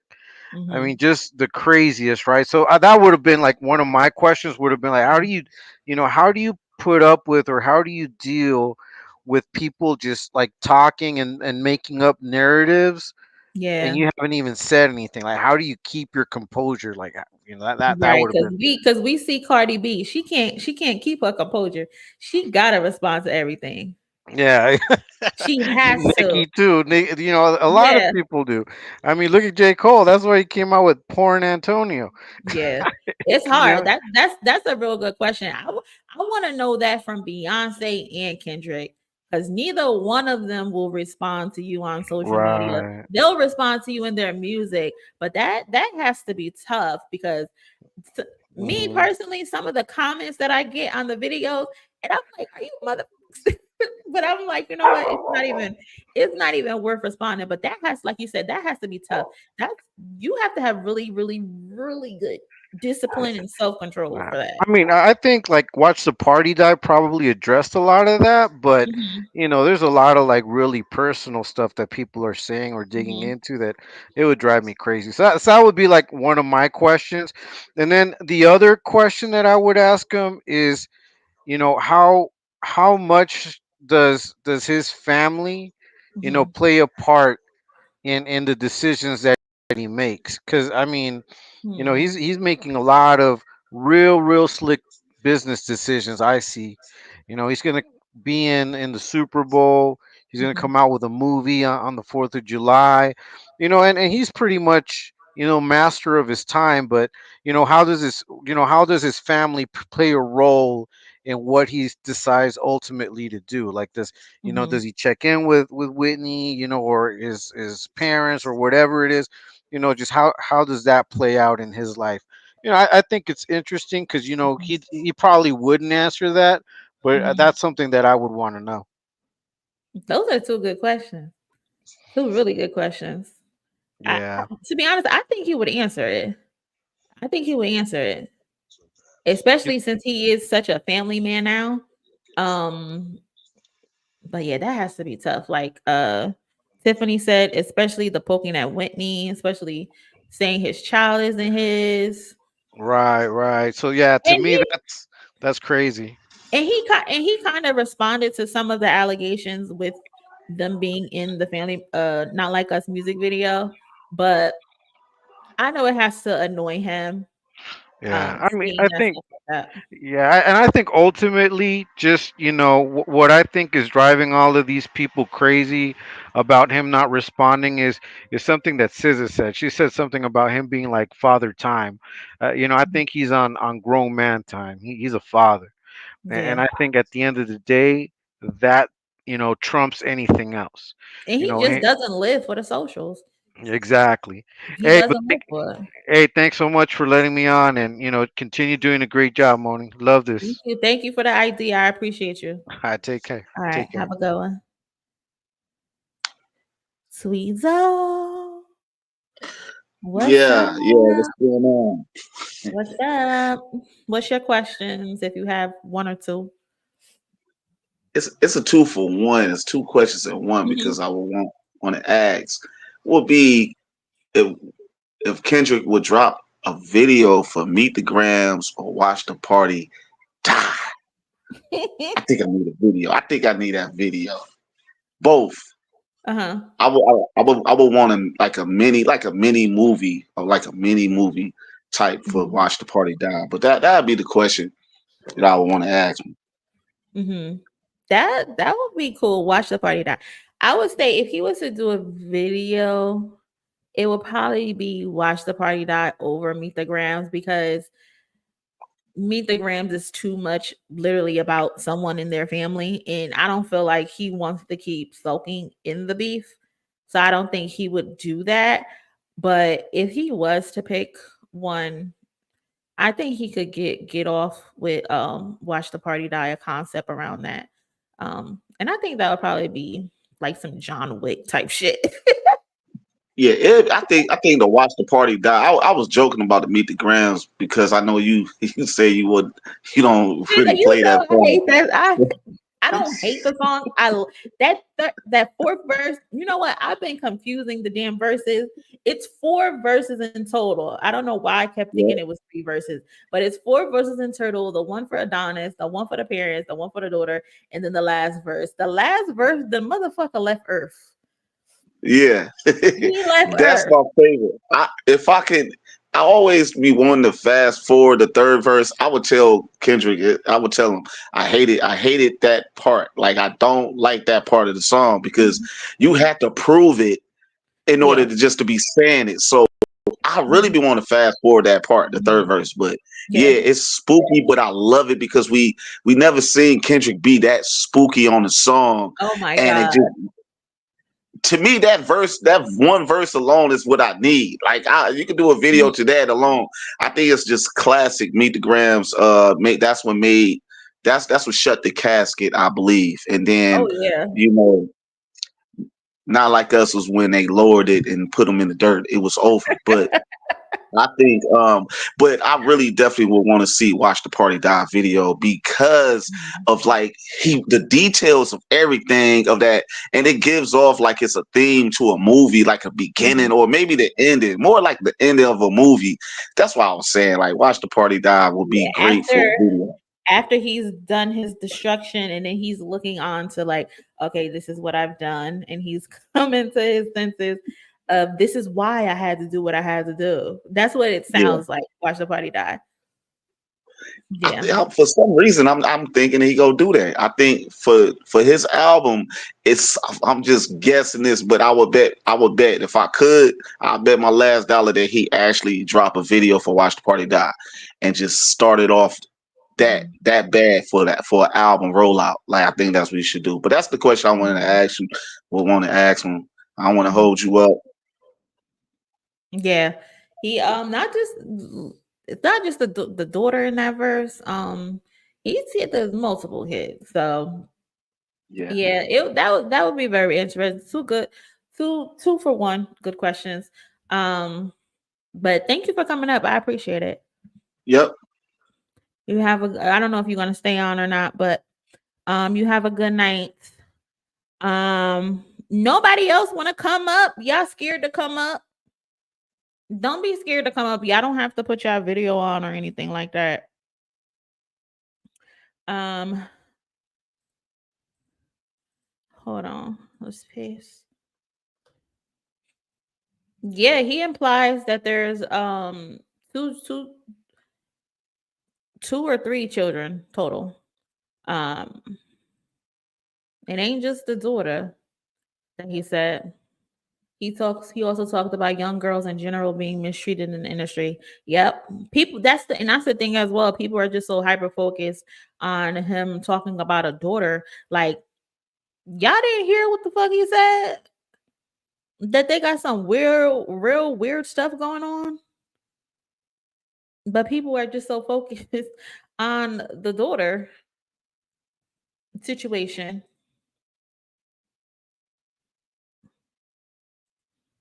Tiffany, I immediately went into prayer the first time I heard Meet the Grams, but now I listen to it every day. Listen, I was in the dark when I first played that, and I had to turn the lights on. It was very spooky. Very, very, very spooky. And I just could not. But the crazy thing is I say I can't, but I know the damn words to the song. Hey cousin, what's going on? Thank you for joining. I appreciate it. Oh, thank you. Thank you for having me. I'm on a lighter note. I just want to know if him and Whitney are going to, I want to see a wedding. Mm-hmm. That's what I just want to see a wedding. I don't think they would probably show that. I think if they were to show something like that, it'll probably be like a documentary on his life, like how Beyonce and Jay-Z have like the Forever Young song, and they show like leading up to when Blue Ivy was conceived, during her being pregnant with Blue Ivy, them taking trips and stuff like that. And then they show like clips of the wedding. But I don't think he would just get on the internet and be like, these are pics from my wedding. I just don't see him doing that. I think it would. I honestly, I think it would like put a dead to like some of the rumors about him. You know what I'm saying? Him and Whitney. Yeah, I see what you're saying, but to be honest, I don't think that man give a damn. He does not care. Probably don't. He Probably don't care. But I would love to see it though. Yeah, definitely. It would be nice because we have our favorite celebrities and we want to see stuff from them, like their personal life. But I've come to the realization with an artist like Kendrick, if we don't see it, he don't want us to see it. Like Whitney, she was just at an event with a baby to baby event with Meek Mill's child's mother. She had her ring on. So they're together, if people are wondering that. Right. They're in a relationship. She had her ring on. But again, they're very private people. Like they literally just started showing each other more. Like we seen her like at like award shows, like she would pop up to an award show with him as support. But the Mr. Morale is when they actually like really showed each other. He showed her on the album cover. No one knew he had children. I think we knew about the daughter, but no one knew about the son until the album cover came out. So it's like there are those type of private people. Like they'll let you know when they want you to know. And then she was in the Count Me Out video. And I think it was another video. But they're just private. I don't think they would show us that. It would be cool to see, but they're just too private. And yeah, I just want to because like people are fucking weird. People are weird, man. Especially those Drake fans. They'll see those pictures and they'll spin the narrative like he forced her to get married. Like, they're just so weird. They are weird. Something's wrong with them, man. They need Jesus. Definitely. But I appreciate you coming on. Thank you. You're welcome. All right. Have a good night. Appreciate you in the chat. Bye-bye. Bye. Autonomous, you still here? Oh wow! You told me to stay. Yeah. No. I'm surprised you didn't drop. I'm surprised you didn't drop. But what you think about that? You think they'll show the wedding? I don't think they. I don't know. You know. I don't know. You breaking up. You breaking up. Can you hear me now? Yeah. Mm-hmm. I feel like I'm not saying. I feel like they don't need to. I mean, that's none of my business. I don't know. Yeah, I I I agree. find it. I mean, not her. I find it that people want to. Oh, you need to prove this. You need to prove Hmm. that. Okay, not to the last person that came up. I'm Yeah, talking yeah, about yeah, in no, no. general. Like people like wanna. Who cares? I don't know. When I first started listening to hip hop, I cared about the music. I didn't really care about who did what and who did this. I just cared about, yo, was you dropping good shit or not? Hmm. And I'm gonna stand firm on that. I don't see no reason why I don't really care. Like, I mean, I hope the guy's happy because he makes me happy when he makes music. But Hmm. besides that, I don't need you to prove that you're married or not. Hmm. And if you're not, okay. If you are, cool. I mean, Right. I just love how the accusation for Kendrick is why you're not married. Like what?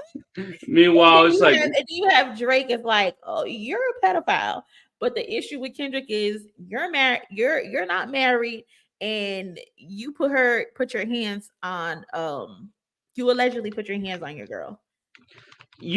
speaking of that, so you remember the Logan guy, from Zoe's chat, Low, from low. Zoe's live. The grooming is not bad. Oh yeah, yeah, yeah. So he went back, right? Like he went back to, I guess, try to troll Zoe, Mm-hmm. right? And he had all this energy for SZA and Kendrick.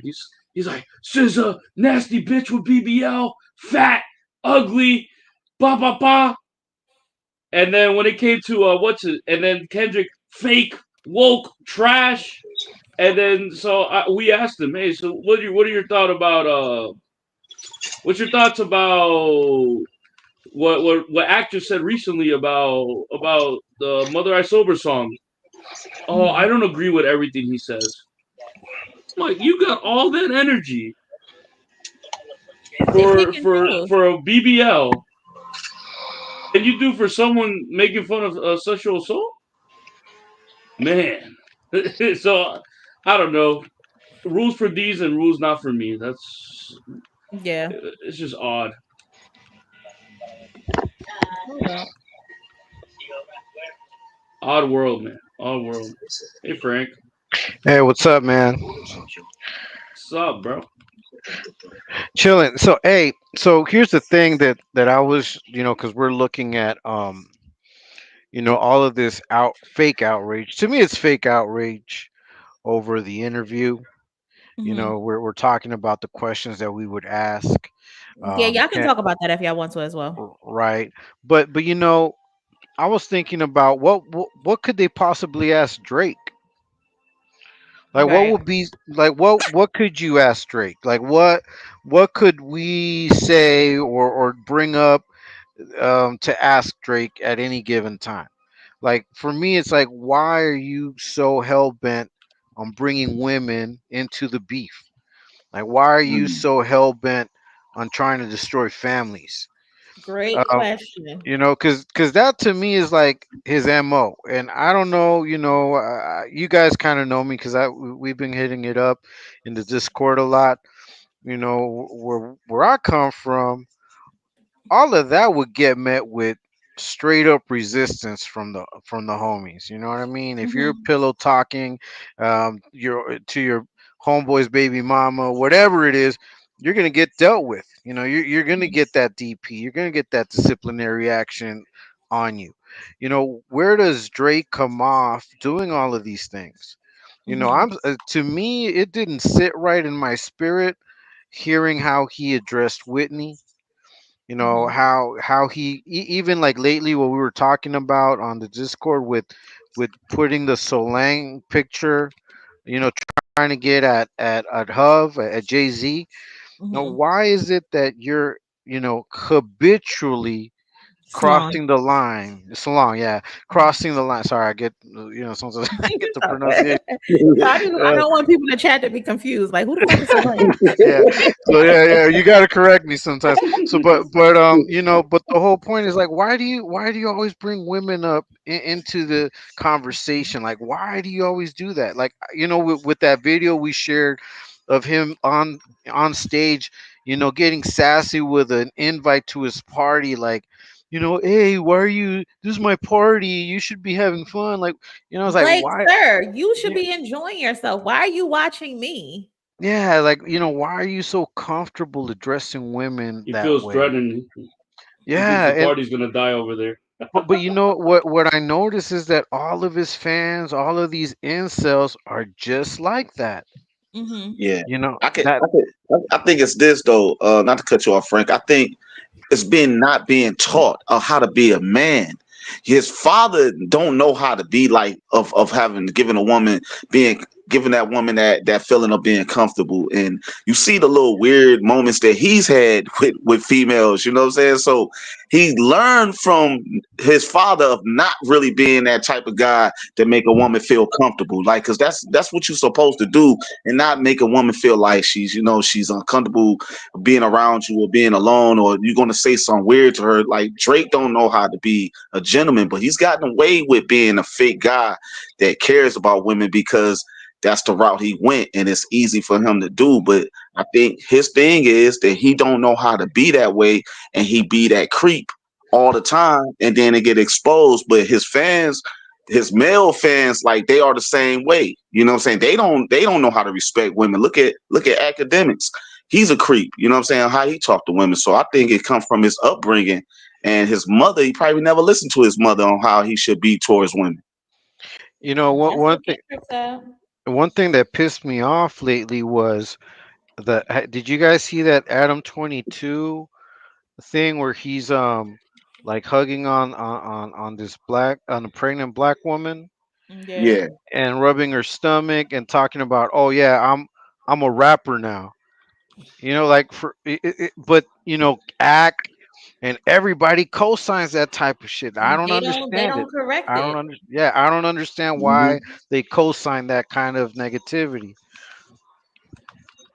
Yeah. it's like They don't check I, it. Like they yeah, people like Adam and Drake, when they try to represent black men and black culture, they pick the worst of the worst type of stereotype that they could pick. Like, why the hell didn't you, if you want to cosplay a black man, why the hell didn't you pick Denzel Washington or somebody?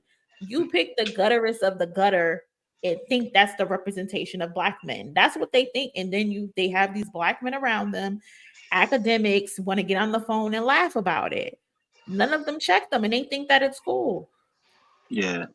The disrespect to us, like you say, it's like he get into this cosplay and the disrespect of what he claim is a portrayal of black men, and then you disrespect a black woman when she allowed herself to be disrespected and like that, and it's like nobody is stepping up to check these dudes, and these dudes go around and be on his show, get asked these weird questions that kind of put them in a situation where they telling stuff that's happening in the streets.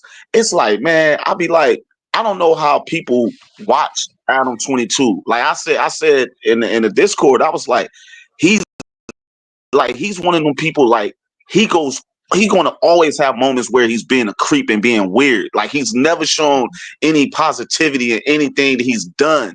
And it's like, yo, this is who y'all follow. Y'all support this and go on his show, and then he have these questions where he asks these black men, and it's like he either asks about their sex or talking about who they are rolled on, or like they friends and family that's in jail. Like he always asks very personal and weird questions that he wouldn't probably ask a white man, and it'd be like, why do y'all allow this dude to stay in our culture?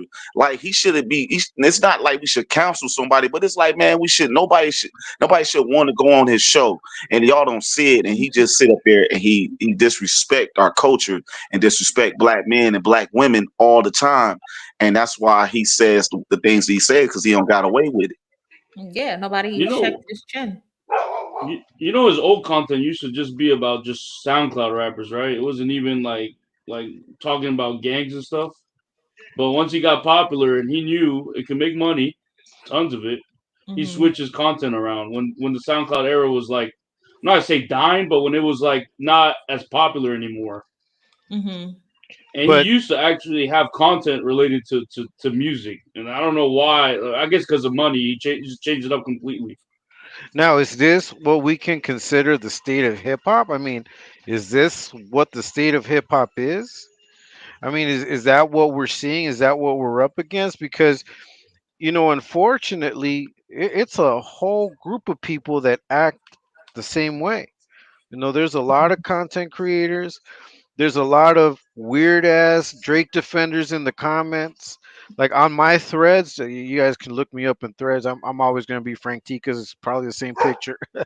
um, I'm always, getting attacked by these incels.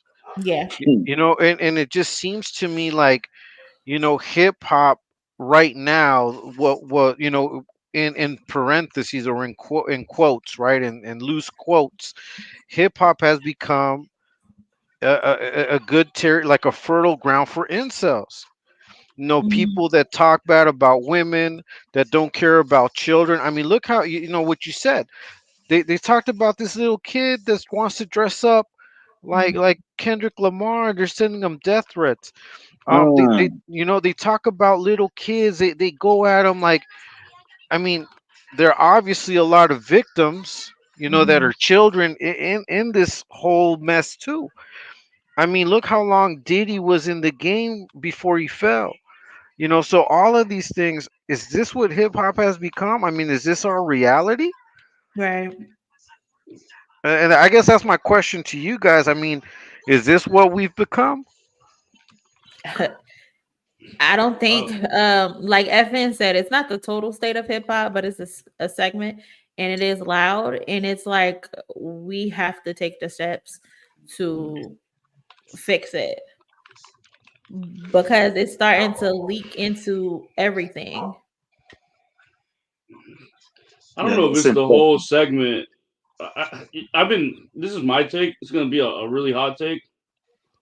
I blame everyone and I blame everyone in media, but I also kind of blame most of the OGs because I feel like there was in the era of SoundCloud rap when it was becoming more sensationalized, when there was talented artists. Oh, Hold my on, bad. and hold on. Olika, no, your question was not dumb. It wasn't dumb at all. You just have a difference of opinion. There are people like you who are interested in seeing that. So nothing wrong with your question. What did she ask? It was the it was the question about maybe seeing Kendrick and Whitney's wedding. Oh. I don't think I never thought your question was dumb.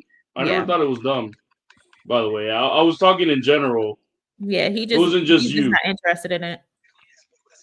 No, what I was saying was I feel like there were so many in 2016. I guess when it became more like drill became more prevalent and more sensationalized media, there was a lot of, and it's not just the OGs, it's also the media members and the labels that I blamed. There was a lot of talented artists that could have been highlighted in 2017.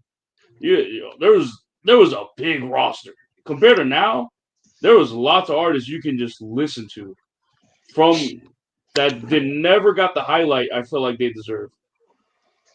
But then on the other hand, people want to say, "Oh, hip hop is dying." I'm talking about those people.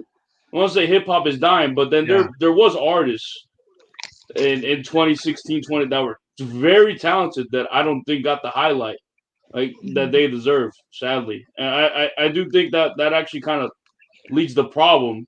And then the labels, when they see, they don't care about Mick Jenkins. They don't care about Vic Mensa. They don't care about Chance. They don't care about Kendrick.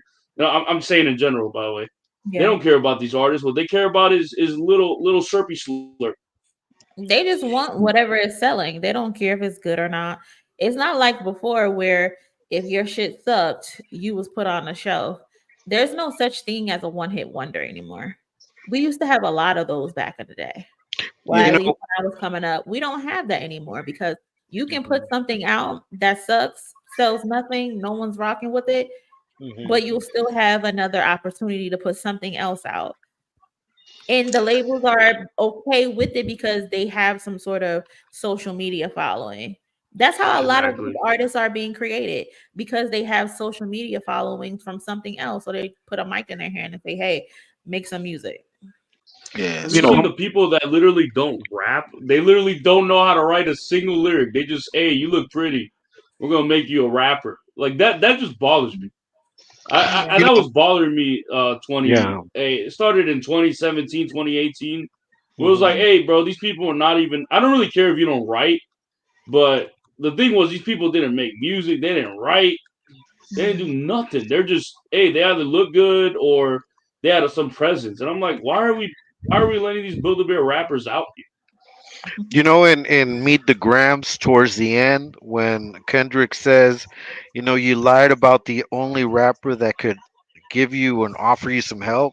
Yeah. You know, I feel that that's true about everything. You know, like right now, if you see the attacks against Kendrick, and you know, I think that most of us fans of hip hop see Kendrick as the one that's waving the flag for hip hop. You know, I really don't see, at least in the mainstream, right? At least as far as popular artists go, you know, I would say that Kendrick is the one that's, you know, that's pushing for true hip hop. And I know that there's others, you know. I mean, we've got Absol. Like to me, the whole TDE camp is doing that. But as far as the greats are concerned, for me, it's Kendrick. It's crazy how, you know, for me that line, like, you know, you lied about the only rapper that could offer you some help, is true about what's going on now. You know how they're, you know, like I said in the comments earlier, you know, they these haters have a good time talking about, oh well, you know, the rap messiah, just to point out all of his flaws. But Kendrick was very clear about pointing them out first. Like he's talked about them, he's rapped about them, he made a whole record about it. You know, so it's not something we don't know. But it's just so crazy that the double standard is that we don't expect them criticizing Drake for worse shit. I mean, and not just Drake. I mean, look at all these drill rappers. You know, if we look at all the people getting caught up in murder cases and all of these things going on, I mean, that's exactly what's being promoted. You know, that's what's pushed by the labels. That's what's pushed by all of these content creators. So my whole thing is like, you know, when do we as rap fans, true rap fans, true hip hop fans, stand up and start shutting down these channels that all they promote is the negativity? I mean, you know, we know there's going to be party raps. We know that there's going to be good times, and we know there's going to be raps about, you know, gunplay, drug sales, because that, you know, hey, that's in the community. Right. I mean, it's there. It's reality. But, you know, how much more of it are we going to continue to stand for? I think highlighting good music, it will be one way. Because right now the labels don't want to promote rap anymore as much. They're promoting country or pop or whatever. So this is a great transitional period to me. It sounds like a weird take, but I think this is the perfect time right now to shape music in terms of hip hop. Because music right now, the labels are laying off all the workers. They don't want to get promoted. They don't want to promote it no more. I think right now is to highlight like for example Dochi, one that I don't see mentioned, L.A. Russell, talented artist, talented. Another one that I would say, if you guys want to listen to some new rappers, Neela. I don't know if y'all know Neela. Neela's another dope artist. She's from LA too. Dope artist. West Side Boogie. There's some really dope artists, but if you know, if they don't get highlighted, why would people care? You know, I think it's time. As for the media, that's something that you're never gonna be able to kill. But I think the best bet for someone like, let's say, academics, honestly, the rate that he's going with this crash out, I think just letting him crash out on his own, stop giving him attention, would be the best bet. That guy looks crazy. Well, he's gonna still get the attention because he's garnered a good following. So people are gonna tune into him. But like FN said, like why haven't any sensible journalists used their platform to call AK out? Me personally, I've called them out in my in a video that I did directed towards him.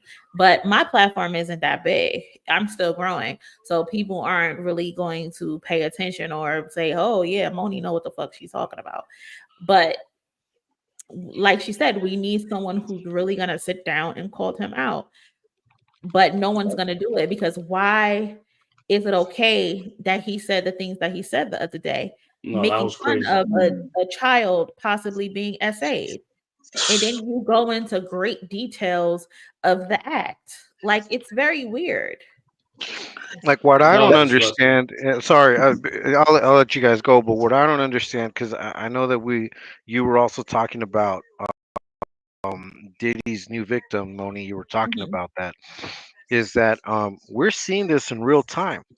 Right. You know, we're watching these things actually happen. And you know, I'm an old man, as you guys already know, and I can tell you, like, I used to rock with Africa Bombada for a Mhm. long time until, you know, back like in 2016, it came out that he was doing a lot of the stuff that Diddy's doing now. You Wow. know, where he had, you know, young rappers on his label, and he was making them, you know, do things to him so that they can get a shot on a record. You know, so unfortunately, you know, these types of things have always been going on, and I think it Mhm. has to do with the power dynamic, you know, with people in power, people in positions of having control over other people, you know, not just in hip hop, but because we're talking about hip hop, it's like, how do we, you know, combat that? Like, how do we, as fans, you know, you, Moni, as a content creator, you got a large, you know, you're getting a large following now. You Mhm. know, what do we put out there? Like, how do we make it to where people understand that this is not going to be accepted anymore? Like, how do we do that? We need to bring back shame. And I'm a firm believer in fucking shame.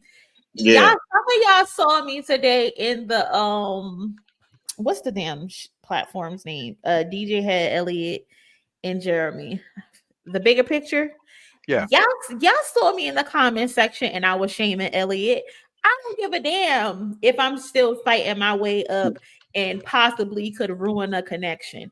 I don't give a fuck. If you say something stupid, I'm going to shame you because why the hell are you using your platform to be a loser? We need to bring back shame. And everyone needs to get on the same playing field. But because incels have um found a leader, no matter what he does, they're going to prop him up Bro, saying until academics are leader is until a crazy. big name, until a big name. Well, Ack and Drake. No, I'm saying academics is your leader. You know what's crazy, bro? No. Like it's not gonna stop until someone uses their very big platform to call him out on his mess. They don't want to handle the stress and repercussions. Then they're not gonna do it, sadly. Listen, I'm gonna keep calling it out. I made a whole video on academics, in his mess and how he was propping up top five and trying to connect the shooting that happened at Drake house to Kendrick right in that video, and no one said anything. He literally He said, "Hey, shot." literally, That was literally crazy. put a battery in that guy's back. Like, what are we talking about, man? It's ridiculous. And again, like I said, I'm still growing. I'm gonna still keep making my content, calling these motherfuckers out. I don't give a damn if I ruin possibility of relationships. I do not care. If you're being a loser, if you're being a weirdo, I'm gonna say something about it. I don't care if I'm the new chick on the block. No, I agree. I mean, I think that, you know, all of, if we're on this platform now, you know, I think it's because we're all like-minded, Mhm. in a sense that we understand the importance of hip hop, at least for all of us. You know, I mean, I grew up on it. and I grew up on, on listening to Rakim, talking about, getting paid. But Yeah. the outlook of getting paid wasn't, what we're seeing now. It was like, you know, putting in the time, putting in the work. I remember back when WC and the Mad Circle, when Coolio, rest in peace, was still in it.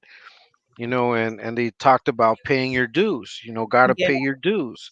All of that taught us that it wasn't the easy way out. You had to put in work to make yourself known, to really be respected, not just as rappers, but as men, as women.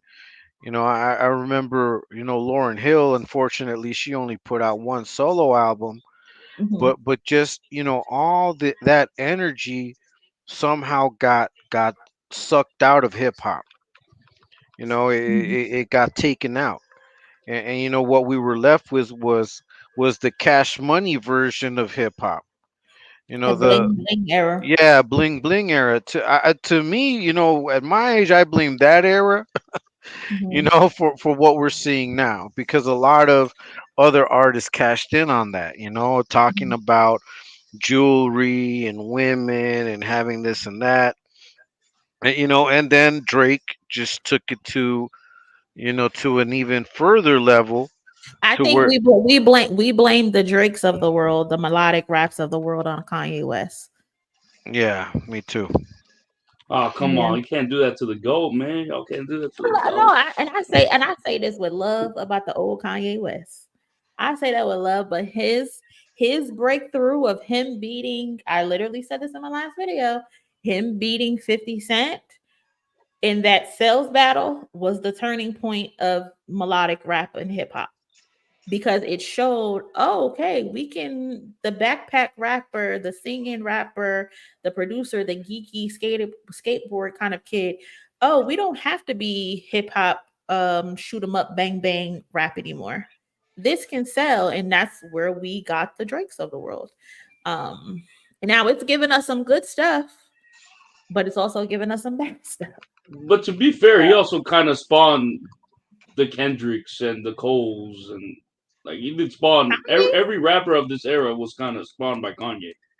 Mm, when Kendrick first started, he sounded like Jay Z.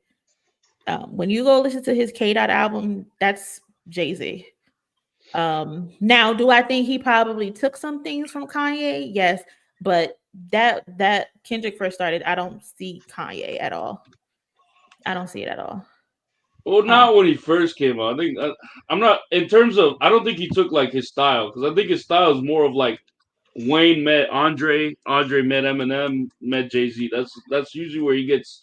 That's usually his influence. But when I look at like the way he views the music, it's very he does push boundaries, like how Yeah, for sure, how for sure. how Kanye did. But You know I what I'm don't saying? I don't think that's like a turning point of what like the sound of music is. That's being more so like being risk taking. Yeah. Not being scared to try something new. But like as far as sound and like rap and stuff, I don't get Kanye. I get Jay-Z when he was going by K Dot. That first mixtape sounds very much like Jay-Z. You would think he was from New York. And then you get of course, like the West Coast. Corrupt was one of his favorite artists. Yeah. You get Lil Wayne, of course, was a big influence for him. Andre 3000 and stuff like I get that, but like pushing the edge and stuff, and not being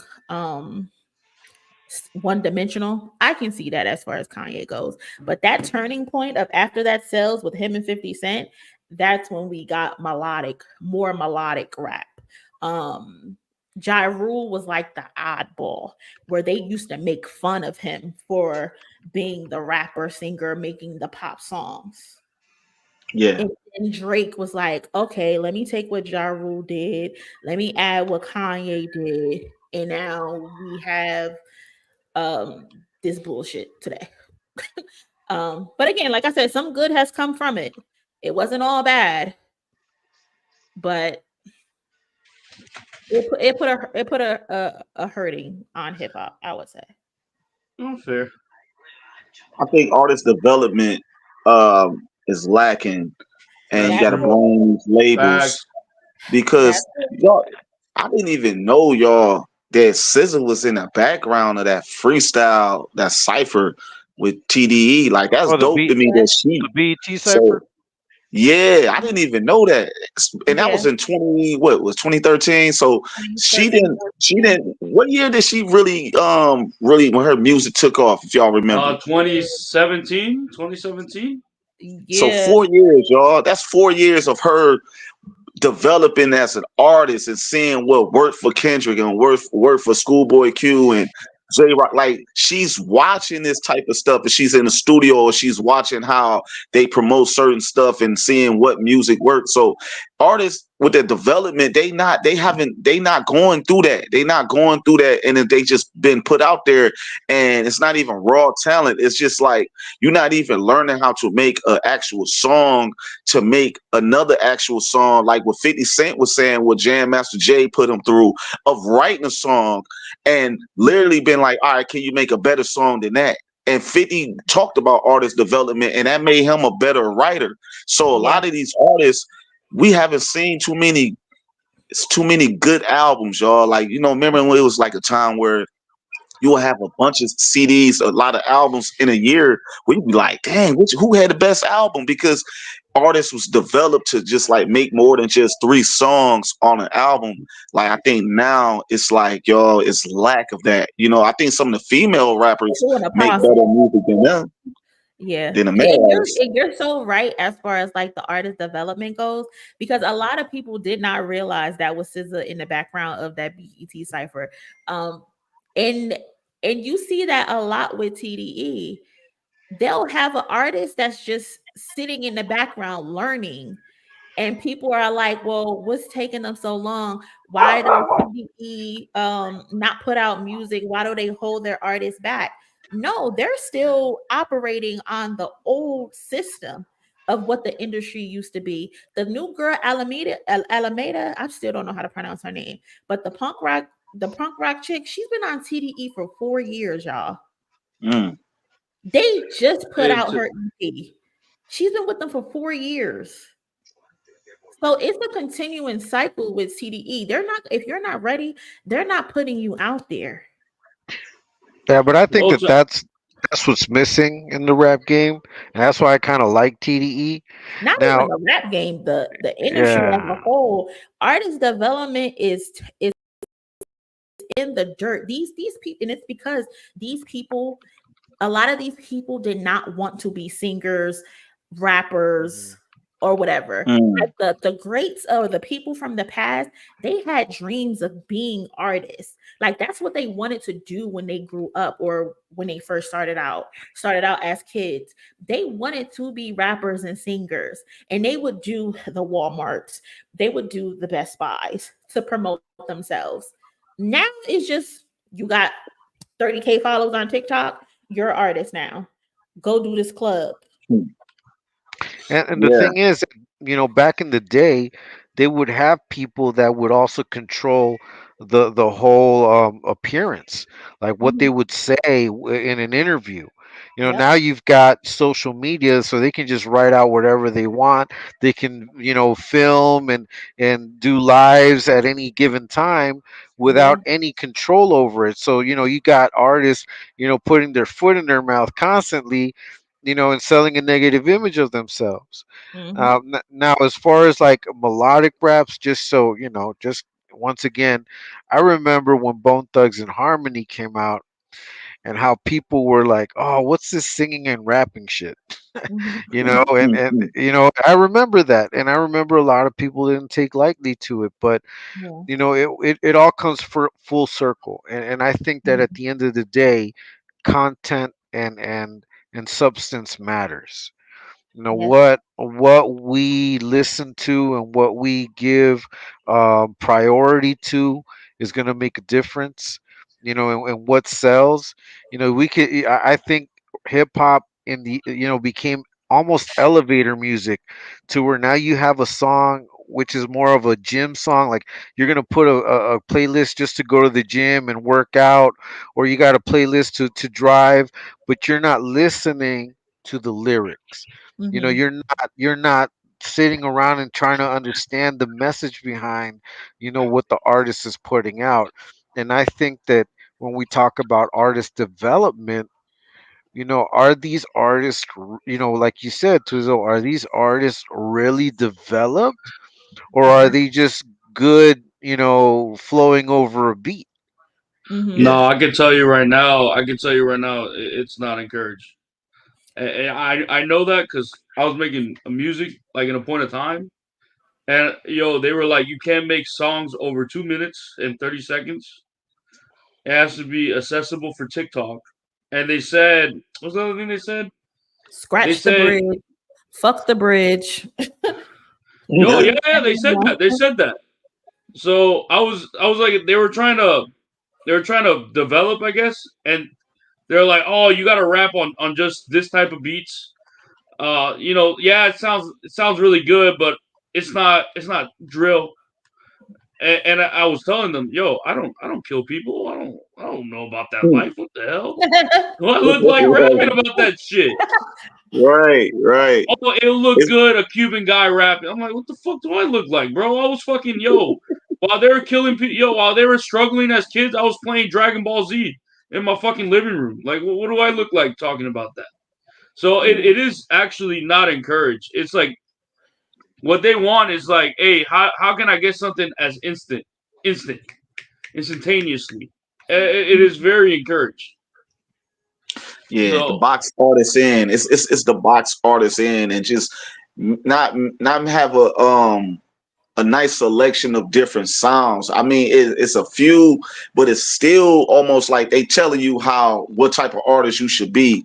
That's not developing an artist. That's really creating of this image that they probably don't want to be. And I know a lot of artists back in the days went through that. I'm quite sure. I heard stories about Jodeci, of how the image that Puffy created for them and for Aaliyah, and Pink went those through type that. of artists. Pink, the singer Pink, she went through that where she Hmm. was on what was it, L.A. Reid's label, um, and they wanted her to be an R&B singer, and she didn't want to do R&B. She wanted to do punk rock-ish kind of pop music, but they said no, we're gonna make you an R&B singer. And those first couple songs, they were all hits, but she didn't like doing them, and it's Yeah, because that's like the Party image they had Started. of her. Yeah, Yeah. my favorite song by Pink is "You in Your Hand." I love that song. That's my favorite song.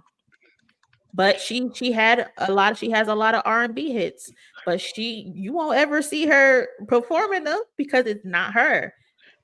I think what we're seeing now is sort of like what happened to funk, where funk was like really grassroots. It was really talented Mhm. musicians with a concept, and then disco came out, Mhm. and disco was like the watered down funk. So what Mhm. we're seeing a lot of this hip hop, I wouldn't even call it hip hop, it's hip hop that we're seeing. It is a watered down interpretation of what hip hop should be. And Mhm. unless we, as and I think, we talked about a lot of artists that don't get enough maybe backing or airplay. Mhm. We got to be able to put those, on our rosters, on our playlist, and really start digging in the crates, for those type of artists, for those type of rappers that are really putting substance into their art. If we keep accepting what's being promoted by the labels, we're going to continue seeing what we're seeing now. And what happens is that when you've got people that aren't, what we're talking about, talent that isn't prepped, the talent that isn't taught, if they don't have mentors, you start seeing people go off the rails. They get a Mhm. little power, they get a little money, and they start becoming abusive. They start abusing their fan base. They start bringing in people and abusing them, not just, taking their music, not just taking their art, but taking, them physically. you know, and you've got kids and you've got girls, you know, guys and girls that want to make money, that want to be famous, they want representation.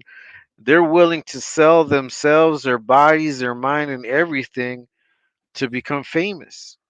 You Mhm. know, and I think that that's the vicious cycle that we're now seeing. You know, that's where the Diddy's come up. That's where the R. Kellys come up. You know, people that have very limited education, that weren't, you know, they didn't have stable homes, that all of a sudden, you know, got a lot of money and power. The Drakes of the world, where now they've got money, now they've got power, and they've got some sort of stick on their, you know, a stick on their shoulder, and they take it out on their victims. Right. Hold on 1 second. Sure. OG backwards. What's up? Yo. Can y'all hear me? Yeah, Yes, we can sir. hear you. Thanks for Yep. All joining. right, What you gotta say? cool. No, I just wanted to add on to this because I Mhm. feel like what's going on in hip hop right now is that we go. I mean, everybody been saying it that we're going through another shift or going through a shift. We're Yeah. actually in the grand scheme of hip hop, we're going through another shift because it happens like every so often, like every few years. Like the last shift we had was the blog era. Mhm. Before that, we had the snap era. Mhm. You know what I mean? So I feel like now we're going through another shift that people are starting to wake up to, you know, some of this shit that a lot of us been listening to is some bullshit, man. Like I don't know. I feel like it's like we've been hypnotized. Like even when I and I don't really listen to it. yeah, I'm I don't listen to a lot of it neither, but I Mhm. just feel like and I really don't want to keep bringing dude up, but just for Mhm. the sake of this conversation, Mhm. because I was thinking about this earlier. I feel like Drake, I feel like people made so many excuses for Drake for so long that it started kind of like shifting the way everybody looked at music. Like, Mhm. okay, at first, when he first came out, people was killing him for singing. Then everybody get back for him specifically, even Call though them. he wasn't the first one to do that. But Right. people used to kill Drake. Call them Like I corny. don't call him Mm-hmm. corny. He was A simp. soft. Like I Mhm. Yep. remember that. Yeah. Like people used to kill that dude. Then everybody got used to that and started rocking with it. Right. Oh, a real MC can't. It's supposed to write his own rhymes. Oh, Mhm. Drake don't write his own rhymes. Oh, but it's okay. Then everybody got used to that. It's But you know like, what's crazy about the simp stuff is that was his best era. And the women were on his side. Once he decided he wanted to shed that and become mob ties, is when everything went downhill for him. and started shooting at other women. You Yeah. know, Mm-hmm. saying all of this weirdo stuff and Mhm. you know, shooting at Serena, shooting at Rihanna, then you know, just saying weird stuff about like I seen that shit because I actually hated Drake for a long time. It's like I hated Oh, Drake at we first. twins. We twins. We locked in.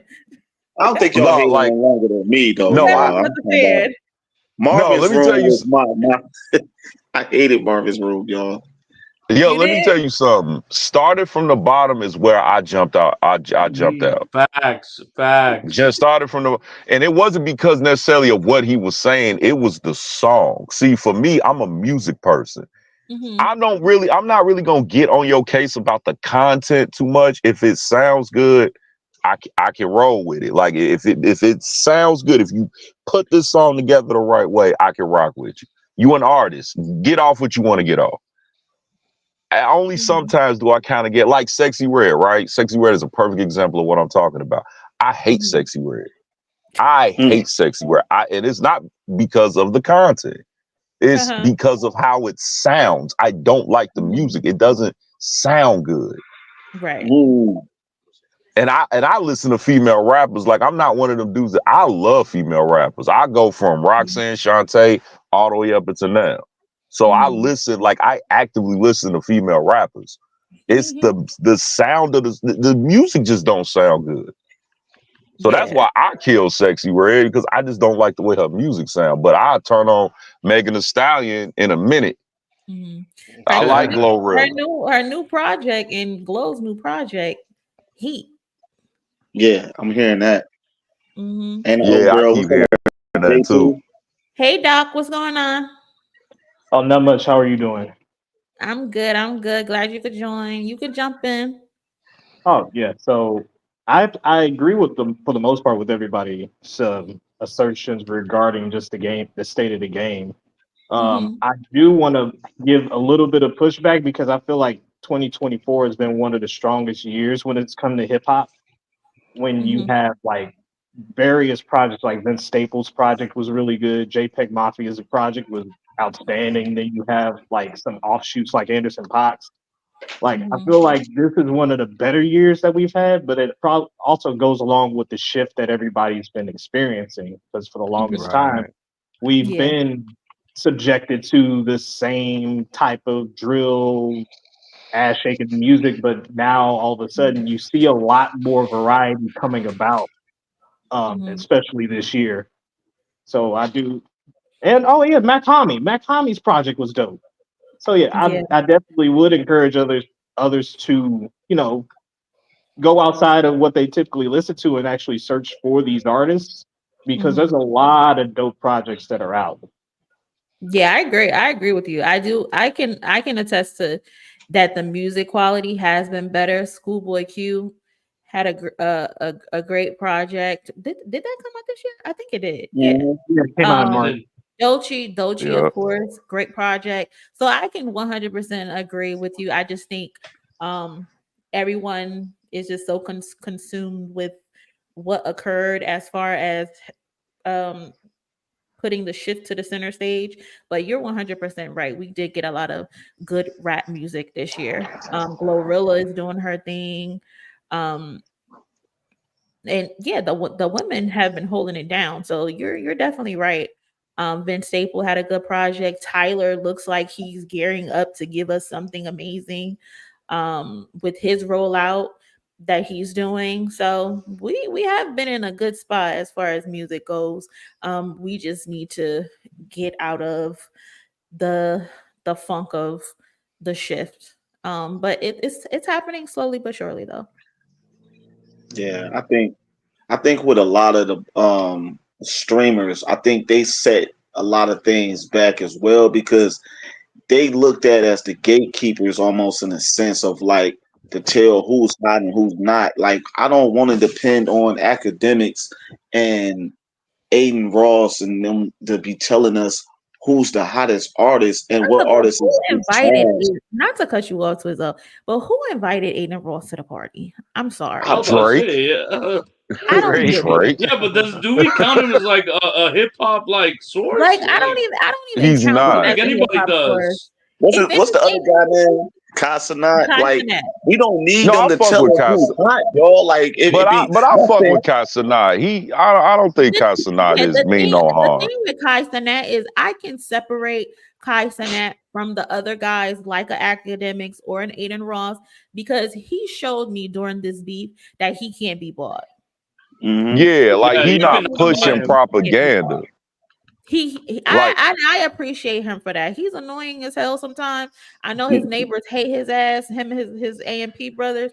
But when he got on stream and his chat was riddled with LLL during the Euphoria song, and he said, "You motherfuckers are smoking dick."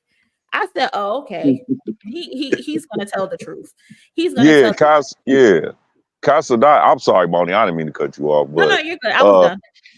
nah, but Casanat, I like Casanat, and he funny, man. I like that little dude. Like he entertaining. He's not pushing propaganda.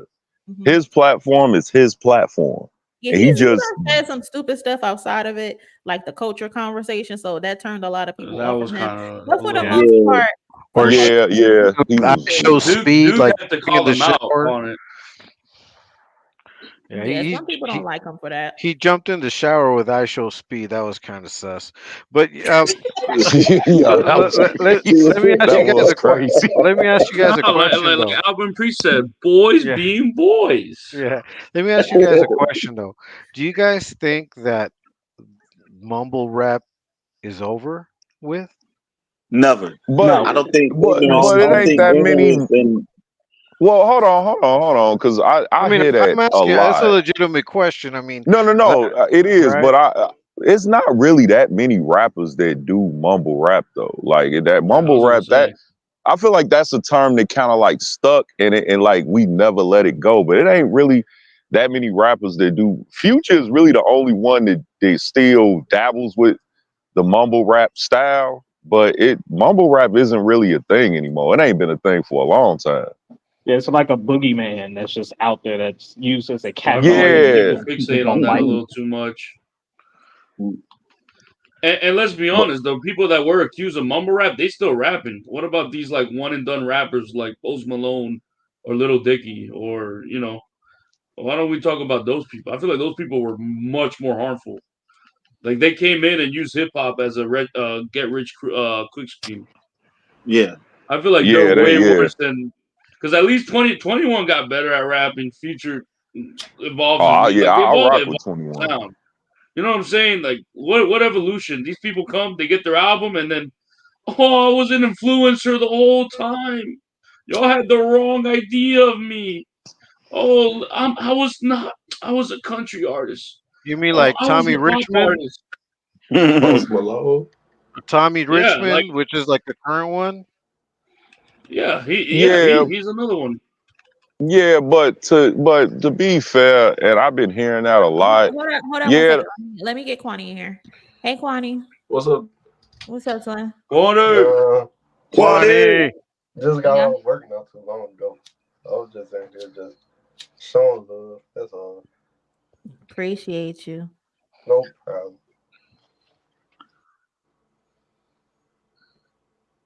Damn, it just got Y'all awkward. can real quick. continue. Go ahead. Yeah, he did. It got quiet. Like, Show love. Shout out to Twin. He be working. The silent treatment, Yeah, but you know what though? Somebody mentioned Future, but Future is one of those artists that was under the artist development program with coming up under the Dungeon family. Yeah. So I can't really compare him to like one of them artists that's lacking that creativity and just like to me he had his sound and he know what makes him, you know what I'm saying, that his voice, he knows how to do certain things similar to like Andre 3000, like he know what works for him. So I won't really put him in that category of those type of mumble rappers. Like, I think Future just knows what his listeners is going to want from him, you know what I'm saying? Oh no, Future grew on me. Like Future grew on me. Like I only recently started liking Future. I used to hate Future. Oh, I used to hate Future. Oh my goodness, I hated Future so much. But he actually started to grow on me. I just used him because he's one of the only rappers that still dabbles with that mumble style. You know what I mean? Like every so often he'd go back into it, you know. But back to that earlier point about Tommy Richmond and Post Malone. Hey, look, man, I'm gonna be honest with you. Yeah, you can call them culture vultures or whatever the hell we want to call them. But to be fair, we as a culture are the ones that let them do that shit. And I don't like how the conversation doesn't. We keep getting away from that. Well, You know what I mean? That's why. Right, that's why I keep bringing up, like, Bingo. it's up to the fans. It's really up to us. Like, what are we listening to? What are we giving more power to? What are we streaming? Like, what is it that catches our ear? Like, and see, here's the thing. I mean, hip hop is global now.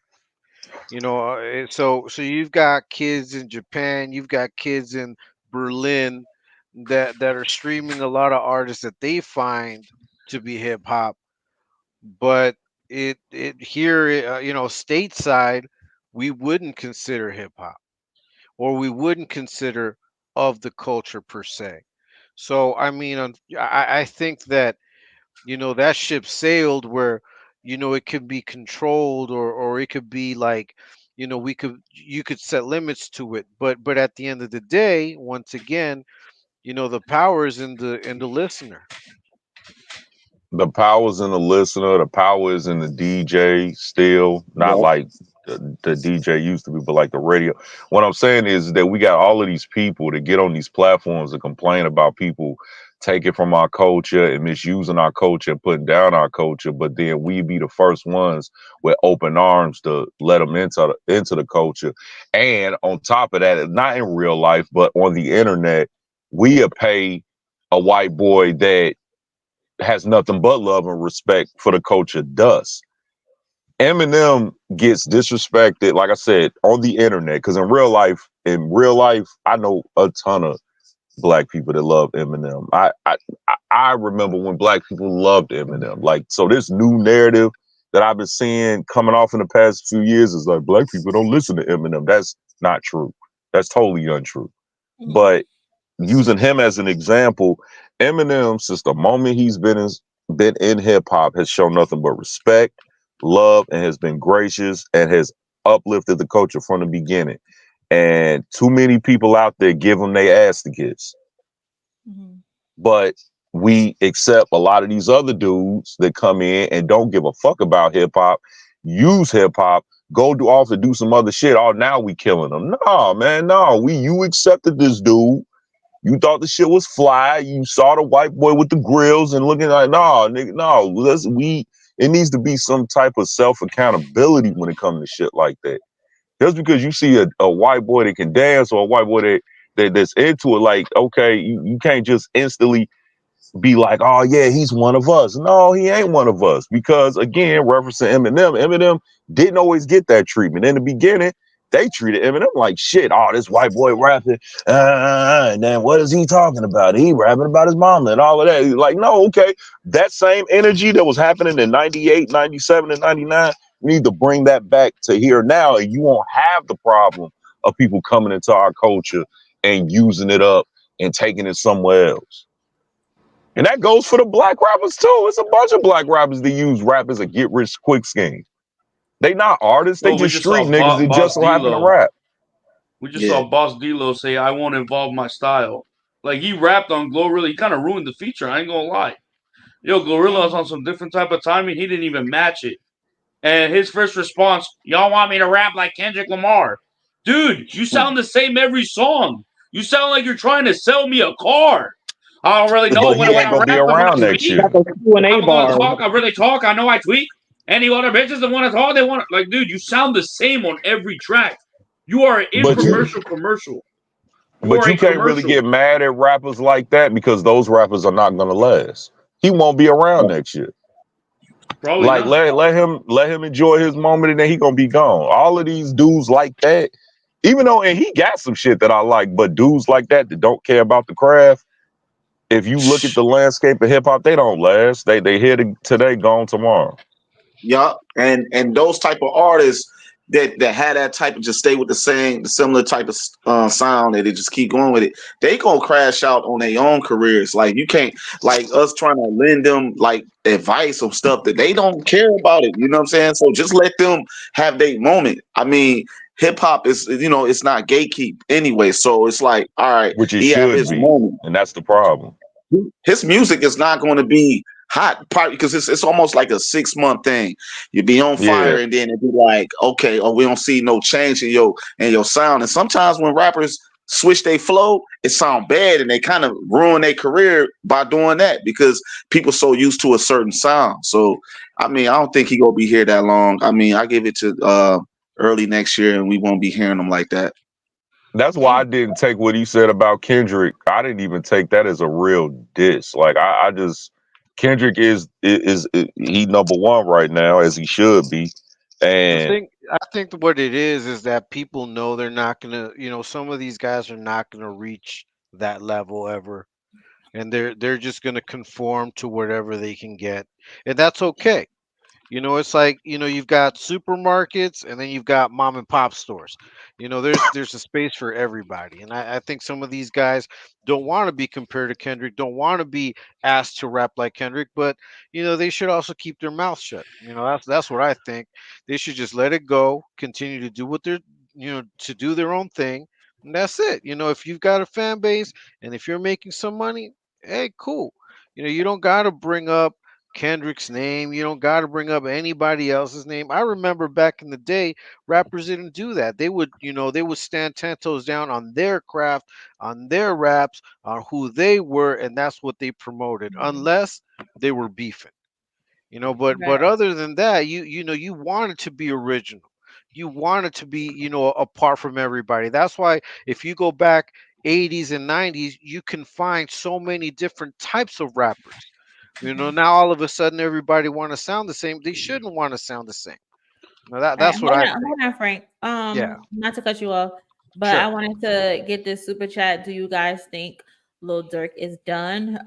Yes. I think he's done. Hold on. Before y'all Yes. get my opinion, I'm just gonna run off what exactly happened. So Durk, whose real name is Durk. I did not know this nigga's real name was Durk.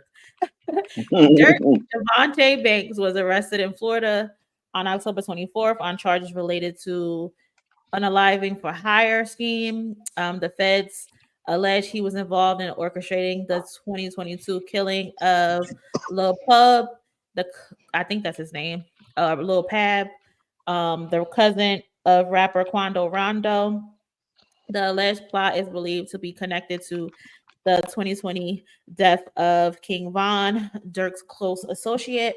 Alongside Drake, 5 other members of OTF, Only the Family, were also implicated in the case. What else?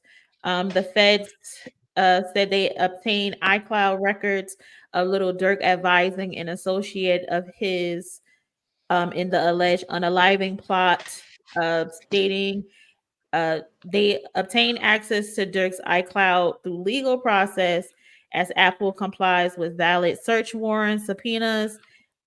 Durk told someone, "Do not book no flights under my name." He also, they said that he booked flights to Dubai, another location. Basically, he was trying 3 different locations. Yeah, 3 different locations. He was trying to get away, and then he took a private jet, but they call him. So Dirk was just doing a whole bunch of stupid shit. But they said if he was convicted, he could face life in prison, the death penalty. So Dirk is cooked. Yeah, it's over for that nigga. So I want to say that. So 101. Thank you so much for the super so chat. They said, if- "Do you guys think he's cooked?" Yeah, if law enforcement is gonna go so far as tapping everything you're on, it's because they have enough. Like they have, and they probably have people like already ratting on them. Like obviously, for them to be able to get so close as to tapping his phones and everything, someone that had proximity to him is working with law enforcement. Yeah, so unfortunately, because he's caught on record, he's caught on recordings, they probably got video proof of him too. They're gonna take his lyrics. All he's gonna be able to do now is try to get a plea bargain. To not get like if I don't know if where he's at there's a death sentence because they can definitely Yeah, go for it is. yeah. So all he can try to go for is life, or life without parole or something like that. And but unfortunately, yeah, he's cooked. He's cooked. He is. He's got caught up. I Unfortunately. think with this, I think with Dirt, like his mistake was he underestimated the people around him. I was hearing the guy that had did 12 years in prison was the one who wore a wire. So when you look at that, it's a similar thing they did with the mob, y'all. It's like, I mean, they used to do this to the mob. They will find that one person that they can put so much pressure on to wear a wire. And I feel right off the bat when he got out of prison, he had already had that conversation with the feds. They wanted Dirt. Yep. And I don't think that guy just so happy y'all just did 12 years in prison and then whatever amount of time, and then they just was like, all right, well, we got this on you, we got that on. I think right off the back, y'all, I think for whatever reason, he got caught up on something, and then he was able to get whatever situation. And it was like, hey, man, we want you to get him. We got to get you. And he played his part. The way they saying it, because they really put his name out there as the guy who told, and it's looking bad because everything that Durk has said was probably in front of him. I do want to chime in on this because this is a shining example from I forgot who mentioned this about the culture's lack of accountability when it comes to this situation because of the fact that when King Von died and how so many people was wanting Dirk to crash out and slide for Von, and now look at him, got caught up over some stuff, and now everybody else is copping pleas. Oh no, not Dirk, not Dirk. He just received the key to the city. No, this is the consequences for dabbling. Your actions. Yeah, exactly. These are the consequences of your actions. About guns. Hold on one second, y'all. So, hey, Sanitra, hey, cousin. She wrote, "Would love to hear what Moni thinks." Cousin, to be honest, I'm not gonna talk about this case too much. I'll let y'all have the platform because I personally know Dirk. He's not family, but he's kind of family. So I won't speak on the situation, but I will let you guys have the floor. What I will say is, unfortunately, it ain't looking good for Buddy. It's not. He was trying to get his life together. He was trying to give his life back to who he prays to, which is Allah. And he was trying to do the right thing, but after you've done so much, you can't run, you can't pray certain things away. And the thing, and the thing is that when you turn to God, hold on, Frank. Sure. You can't pray these things away. You can't give these things away.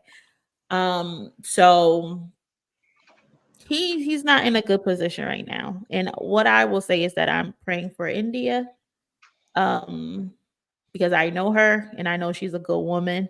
I pray for his children, and it's just an unfortunate situation. So that's all I'm going to say about it. But I'll let you guys have the floor. And don't feel like you can't say what you want to say just because you know that I know him personally. You guys can say whatever it is that you were going to say. So yeah. So yeah. all right. So what I was gonna say about what you just talked about, just piggybacking a little bit about the spiritual side. So I mean, I turned my life over to Christ. I still had to do my time. Like part of it is accountability. I mean, just because you become religious in a sense or spiritual in a sense, if anything, that just brings accountability up. It brings it to your face to where you have to accept whatever consequences come with what you've done. So unfortunately, like I've been saying, unfortunately, not because I think that people that do these things or people that get caught up in crime don't deserve what comes to them. I just think it's unfortunate because he had changed his life. I mean, if you've got that kind, if you're a star, you're making music, it's sort of like what happened with Pac in my, and I know a lot of people have different opinions about Pac, but to me, it's like, why become a gang member when you're already out of it? You're getting a second opportunity at life. You get a record deal, you're starting to make music, you're starting to get paid money, you're starting to tour, you've got a fan base. Why do you want to resort to continue to be that street guy? Why do you want to continue to be that? There's certain levels of respect. You do you want that street respect? That's going to become, well, someone was saying Pac did not become a gang member. The minute that you start yelling out MOB, do you know what MOB is? Right.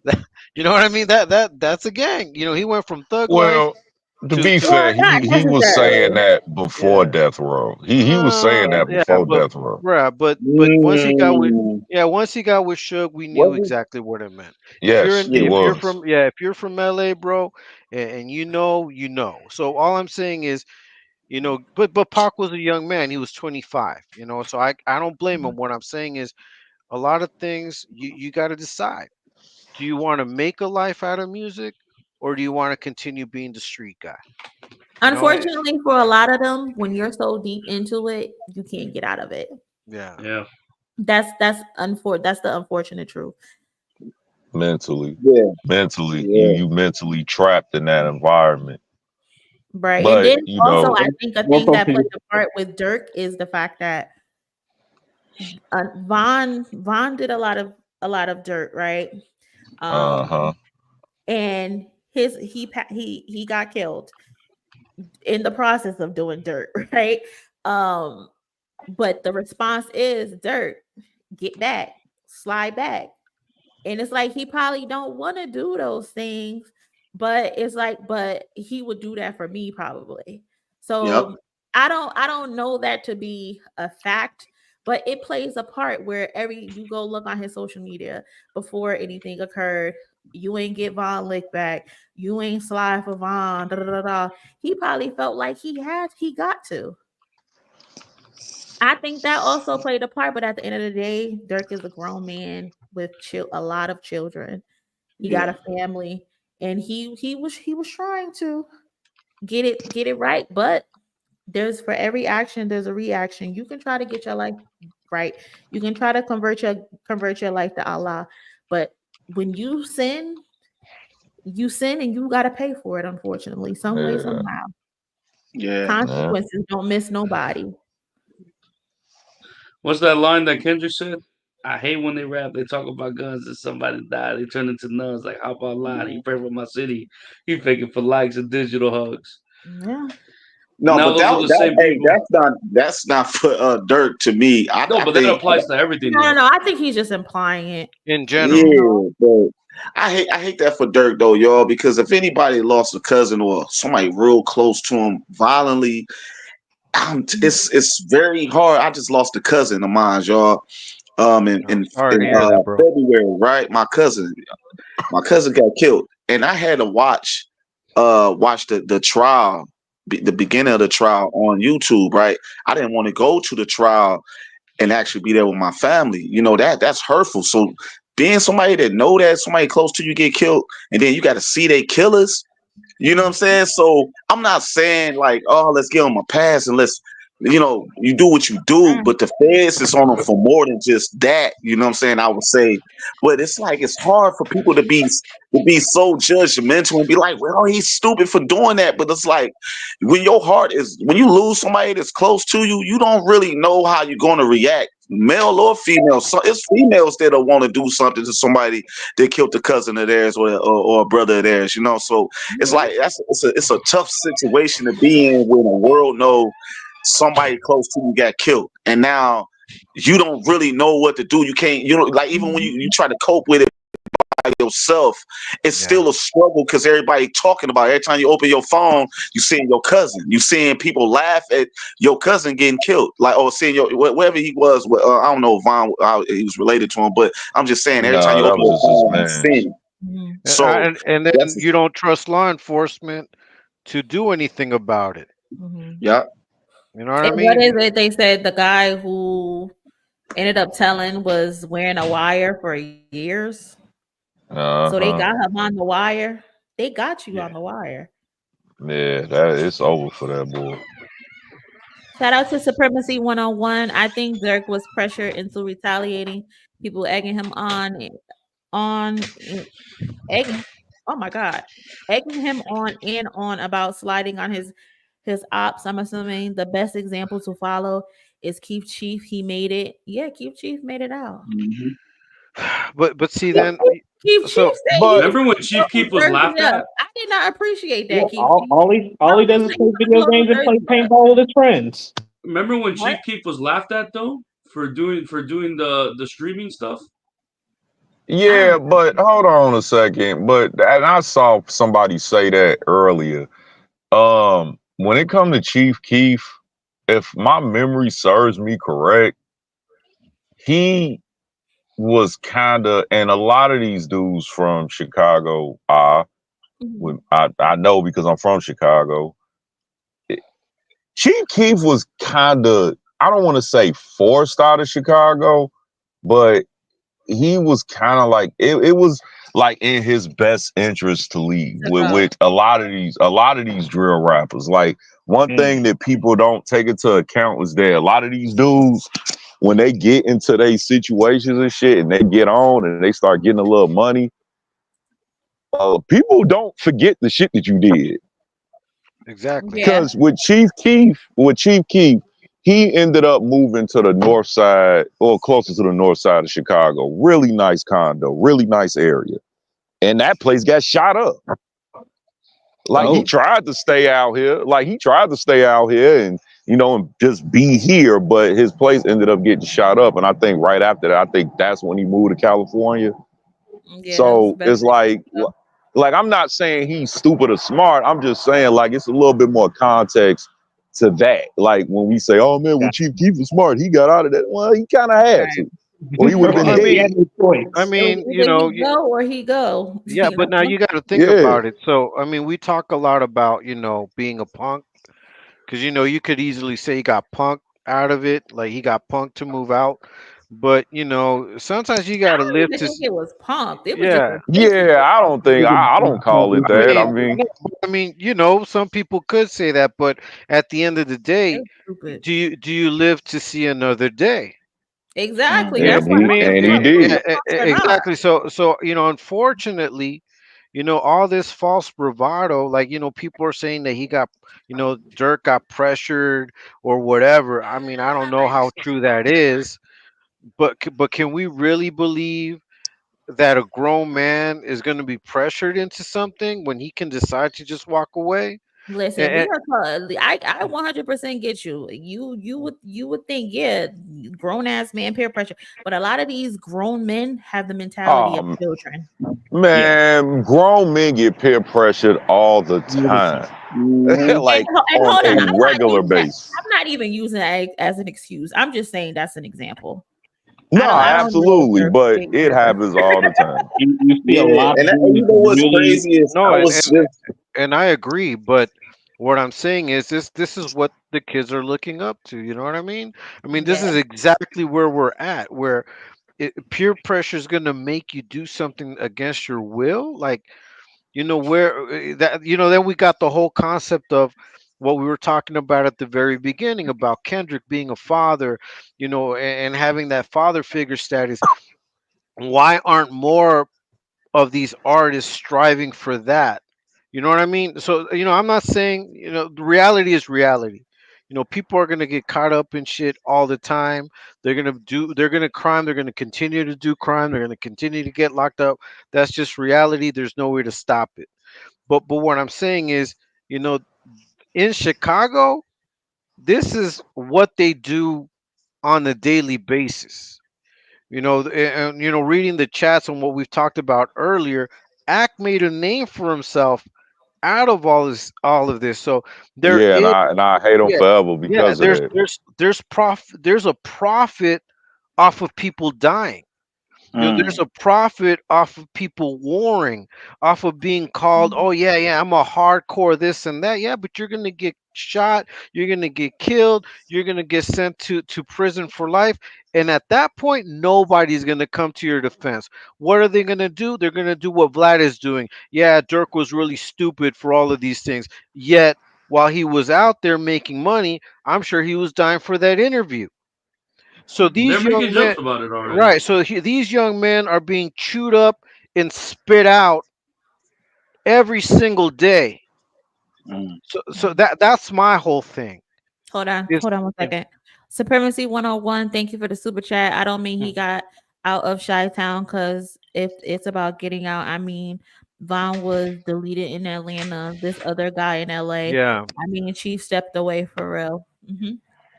Yeah, so what I'm saying is this, like, that's exactly what we're talking about. If we do this whole round circle thing when we talk about watch the party die. I remember when hip hop was like a safe zone where people from the streets gravitated towards becoming rappers and hip hop artists to get out of the life. Now what we're seeing is that it got dragged back into it. Like now, being a rapper means you have to be a killer, means you have to continue to do all of these things. If not, you're not relatable. Why does Kendrick get mocked? What was one of the things that they were trying to smear him for? Oh, well, you're really not up from the streets, right? You're really not from Piru. You're really not from Compton.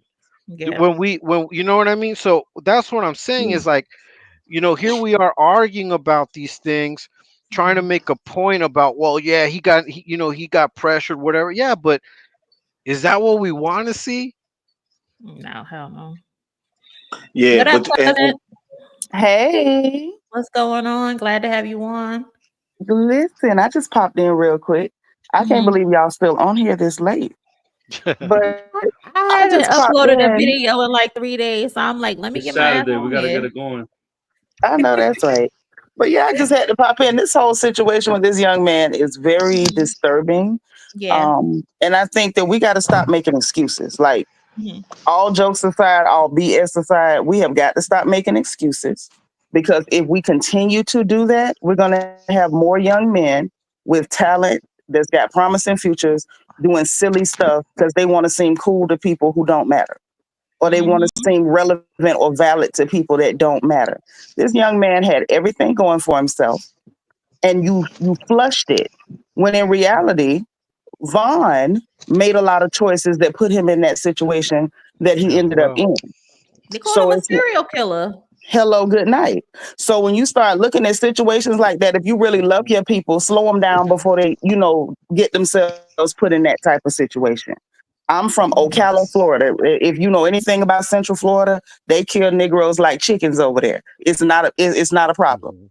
But you have to make decisions. I could have easily continued to make bad decisions and not been a responsible mother.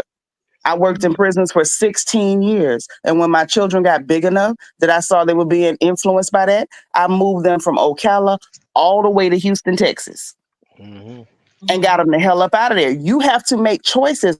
All this stuff like, well, the internet kept saying slide for Vaughn. The internet is not a real place. And the people that's on there are a bunch of clowns. Most of them don't go outside. They don't even know their cholesterol level. They just sitting inside yapping on the internet all day. So you listening to people that would not bust a grape in a fruit fight. If you dropped them in a prison yard, they would piss their clothes every day. Exactly. But you listening to these people talking about slide for Vaughn, and they never slid anything. They've never even taken the safety off of a 9. It's Nothing. probably a white boy with a fake profile. But it's not even about a white boy and a fake profile. I don't care if you black and you live in the ghetto and your rent is $12 a month. You ain't never so much as cocked a piece, let alone fired one. Exactly. So you Yeah. listening to fake people on the internet because everybody knows real people ain't on the internet like that.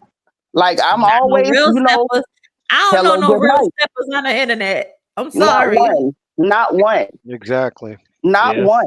So it's like so you already know the people on the internet are bogus as hell. They sit up and call people snitches, but you ain't never had a case. You ain't never sat in front of the U.S. attorney. But you talk about people as snitches, and you don't even realize Yeah. unless that person's name is on somebody's court papers, they're not a snitch. But Get you got a get bunch of squares who ain't never did nothing with nothing, about nothing on the internet, just yapping instead of being honest and being for real. People who have actually been wrong will tell you don't do wrong because we know what can happen. Exactly. Stop it. All this excuses. Oh, Dirk, I can't believe they got Dirk. I can't believe Dirk was stupid enough to throw away all his blessings. That's what I'm saying. I mean, You waited too late. Talk that's your what I'm talk, OG. saying. That's what I Waited too exactly what. late. Yeah, like when you've had to go to court facing a life sentence with a public defender, then you know what reality is. When you see all your homies, your supposed homies, not send you $1, and the only ones crying in the stands are your family, your mom, trying to send you money, put money on your commissary, driving 18 hours to visit you, then you know reality. And I think it's sad, like I said, that these young men who had so many opportunities to do different decided to continue with the lifestyle. And like you guys have all said, I mean, it's reality. Some of these kids, some of these cats were so far deep they And too probably deep. couldn't get out, in too deep, but you can move out. you Yeah, can that's you, what I was you, about to say. you, There's Yeah, no you, such No, you, thing. that's but no, let's be like that's not an realistic easy as solution. well, What the because hell? it's not that easy to just say move away, because Yeah, it's not. he can get out and move away, but somebody could probably come and find him and try to harm him and his family. So we gotta, if we're gonna look at one side, we have to look at the other side as well. Like we can look at both Ron sides. wasn't not Ron. Commuting Dirk is wasn't into no. Hold on, expensive hold on, and hold on, hold secluded. on, hold on. Dirk wasn't into no PG-13 fake gang stuff on the internet. Right. Like he was a real head of something. Like this isn't no like play stuff. So if we can't just say, oh, he can just get out and walk around a corner and he good. No, it's not that. Right. Like It's I not would never say that, but I'm still looking at it from a realistic point of view. You made decisions. Like that's the bottom line. You are where you are because and he you has made that's not decisions. even a debate. He has to Yeah, live with that's what all I'm he's doing saying. now. No, Because you're 100% right. yeah, I'm talking about him saying, "Oh, he can just move away." No, he's not just moving away. yeah, it's not as They're not simple as just just gonna let moving him. It's not that away. simple. Yeah, If we're it's saying not it like that it is simple. simple. No, it's not. It's It's not. not. But I'm gonna say this though. If you got a steel pair and you willing to walk into that type of stuff, don't be wild nigga Bill from Red Pepper Hill when it's time to walk in, and then you courage the cowardly dog when it's time to walk out. Like you gotta have just that much nerve to walk away as you did when you walked in. And that's what Yeah. ends up happening when it's time to walk away, everybody get baby nuts. And to be And the honest, truth I don't think Dirk is gonna. I think he's gonna take this on the chin. To be honest, he has no choice but to. I was about to say Yeah, I he was don't have a thinking that choice. too. He But not ducking it. Right. I'm not saying he's ducking it. What I'm saying is, even though he might have started something, been ahead of some stuff or whatever, like there's always a way to settle your stuff. When we were out there being wild and ignorant, it was a lot of them old heads would sit us down and be like, look, you ain't gonna live long doing this. You're not gonna live long doing that. So it's like, Wallow had a conversation with him. Wallow had a conversation with a lot of motherfuckers. right. But the Lotto thing had is, it's like when they talk to you, you gotta decide whether you're gonna listen or whether you're not gonna listen. And That's the the thing, thing. cousin, you what you're saying is 100% right. He had the conversation with Wallow. He decided I'm gonna get my shit together, but you can say I'm gonna get my shit together, and you still gonna fall for some shit. That's literally what Dirk's situation is. He was trying to get his shit together, but he's on a wire 2 years. Yep. 2 That's why years. that nose. That's why that nose got to be clean. So When it you doesn't even matter if he decided to say, "Hey, I'm out of this." They still want his ass, and they got him. right, but this is what I'm trying to say. When you know that you got crooked to get straight, everybody knows sometimes you got to get crooked to get straight. If you went and you got crooked to get straight, once you know you have something to lose, you can't move the same way you move when you didn't have nothing to lose. When you know you got something to lose, you keep your nose clean. Because what I know about the feds is even when they can't get you dead to rights, if they can get you to say anything, it's called conspiracy. I lost one of my partners did 11 years on conspiracy because he told somebody, I don't slang no more. You better go holler at so-and-so. And that person actually had it, so they called it conspiracy. When you know you got something to lose, you know you avoid conversations. You avoid anything that anybody can use because anybody can turn on you, even your own mama. So don't be dumb. You can't be out there like that and moving like like you green. He's not a baby. You had to know. You Yeah. had to know. Like my sister, let me tell you something. My sister's husband, you can look him up, Antonio Pender. He did 27 years to the door because he wasn't snitching on nobody. And Tony, we told him the same thing. Like, you need to watch out. You need to chill out. You done got too big. And he kept playing around, messing around, doing what he was doing. And when them feds come knocking, baby, they come for everybody. They want your mama, your wife, your kids. They want every piece of property you ever owned. It's not worth it. So I got a question. So who was his friend that had been doing time and then got released? and was wired. OTF jam. Yup, jam. Yeah, because I mean, to me, just so you know, I mean, you kind of gotta know, that someone can't just get released like that. You know what I mean, out of the blue. So it just seems crazy to me. I feel that unfortunately he probably wasn't Dirk probably wasn't thinking straight, and didn't take the precautions to get certain people out of the circle. Even That the that. way they said that he committed that crime, it sounded like a setup. Now that I'm sitting there Mhm. thinking about it, it Yeah. sounds like a setup. You see what I'm saying? That's why I said you gotta know. You just gotta know. Come on. It's like you Yeah. use the company card, you Hello. do it in a Yeah. BMW. I It's mean, almost like you yeah. was trying to It's like you're not like being smart about it, bro. It's like, come on, man. So you gotta have at least the common sense to know that a lot of things you just gotta do cash. You know what I mean? You just gotta do. You gotta use cash sometimes. You don't use cash. What you do is when they come to you, it's say, nah, man, I ain't got nothing to do with that. Man, don't matter of fact, don't y'all even call me about that. Matter of fact, If don't even talk to me about that. That's how you handle that. Yeah. Because if you're you trying to say get a tax anything, write-off. because if you say anything, it's a conspiracy, and you going down the river. That's where you going. Yeah, but just paying with cards from his company, that alone. All of it was stupid. Like you gotta know. Man, That man Dirk said, hey, don't don't use nothing with my name on it. And Yeah. they was like, nah. They was like, Talking into the nah, I'm gonna do microphone. it All right, anyway. we gotta get these tax yeah, write-offs done. man. But you know All right. what though, man? Brothers be man. That's the saying goes, man. Like do stuff by yourself, man, because you don't never Uh-huh. want to give a person a chance. Because killers tell too, shooters All the tell too, time. man.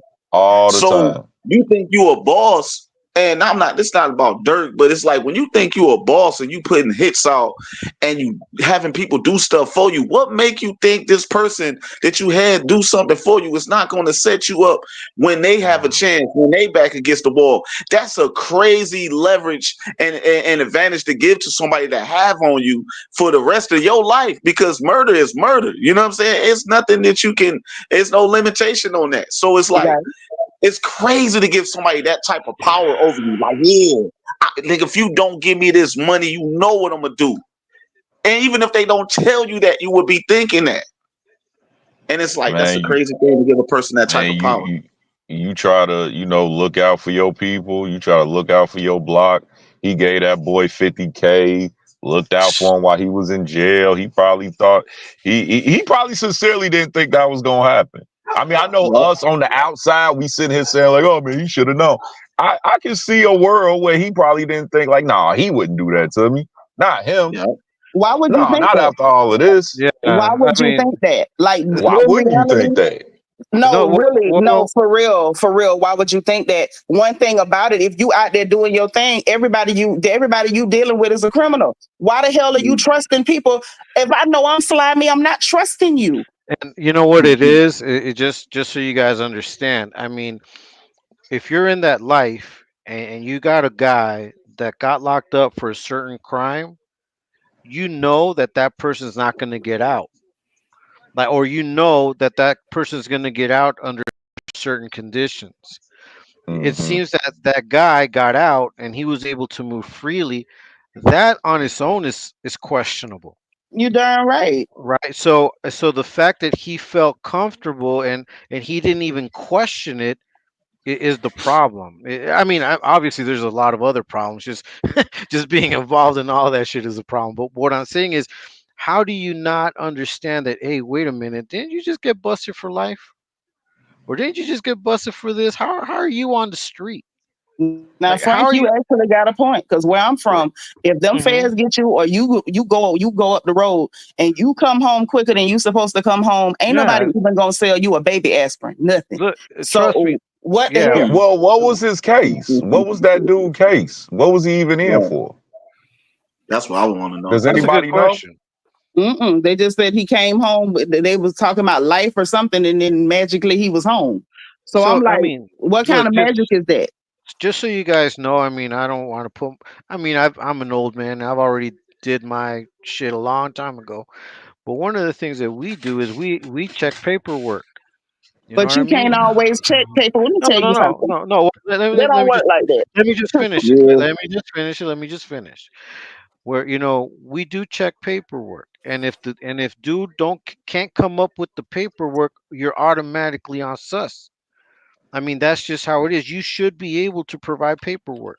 If you're out on the street after doing some time for some crazy shit, you get some paperwork. You ask for paperwork. I mean, if you're associated, you're running a show, you're running, you got a few people under you, and it's a conglomerate, a crime conglomerate, you're going to ask for that But because that don't even make no sense, Frank, and I'm gonna tell you why. Like you talking to somebody who's been in the middle of it. You was talking about state time and people not putting money on books. Everybody that was around me, the feds came to get, including my god brother, my youngest one. Let me tell you something. When they using them people for snitches, they have paperwork, but it don't be legit, and everything in the system Yeah. is gonna match that. When they hit that street, if you know that Negro supposed to do 20 and he managed to do 10, and he back on the street and he flogging and he riding and he's spinning and he's shining, you better stay away from that. You better not it, talk it, to him it about nothing. depends. Don't Yeah, let it him depends. ask you about nothing. He can't ride in your car for nothing. Nothing.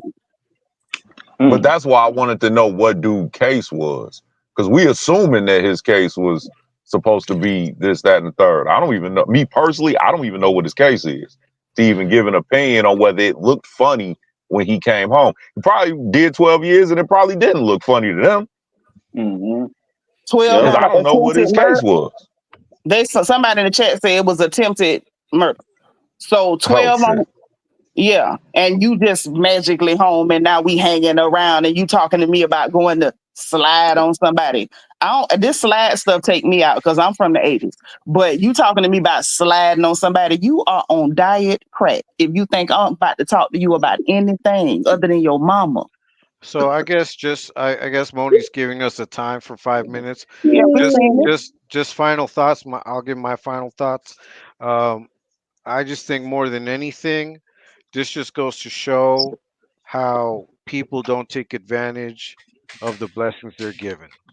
You're given an opportunity to change your life around. You better take it. Run with it, whatever it takes.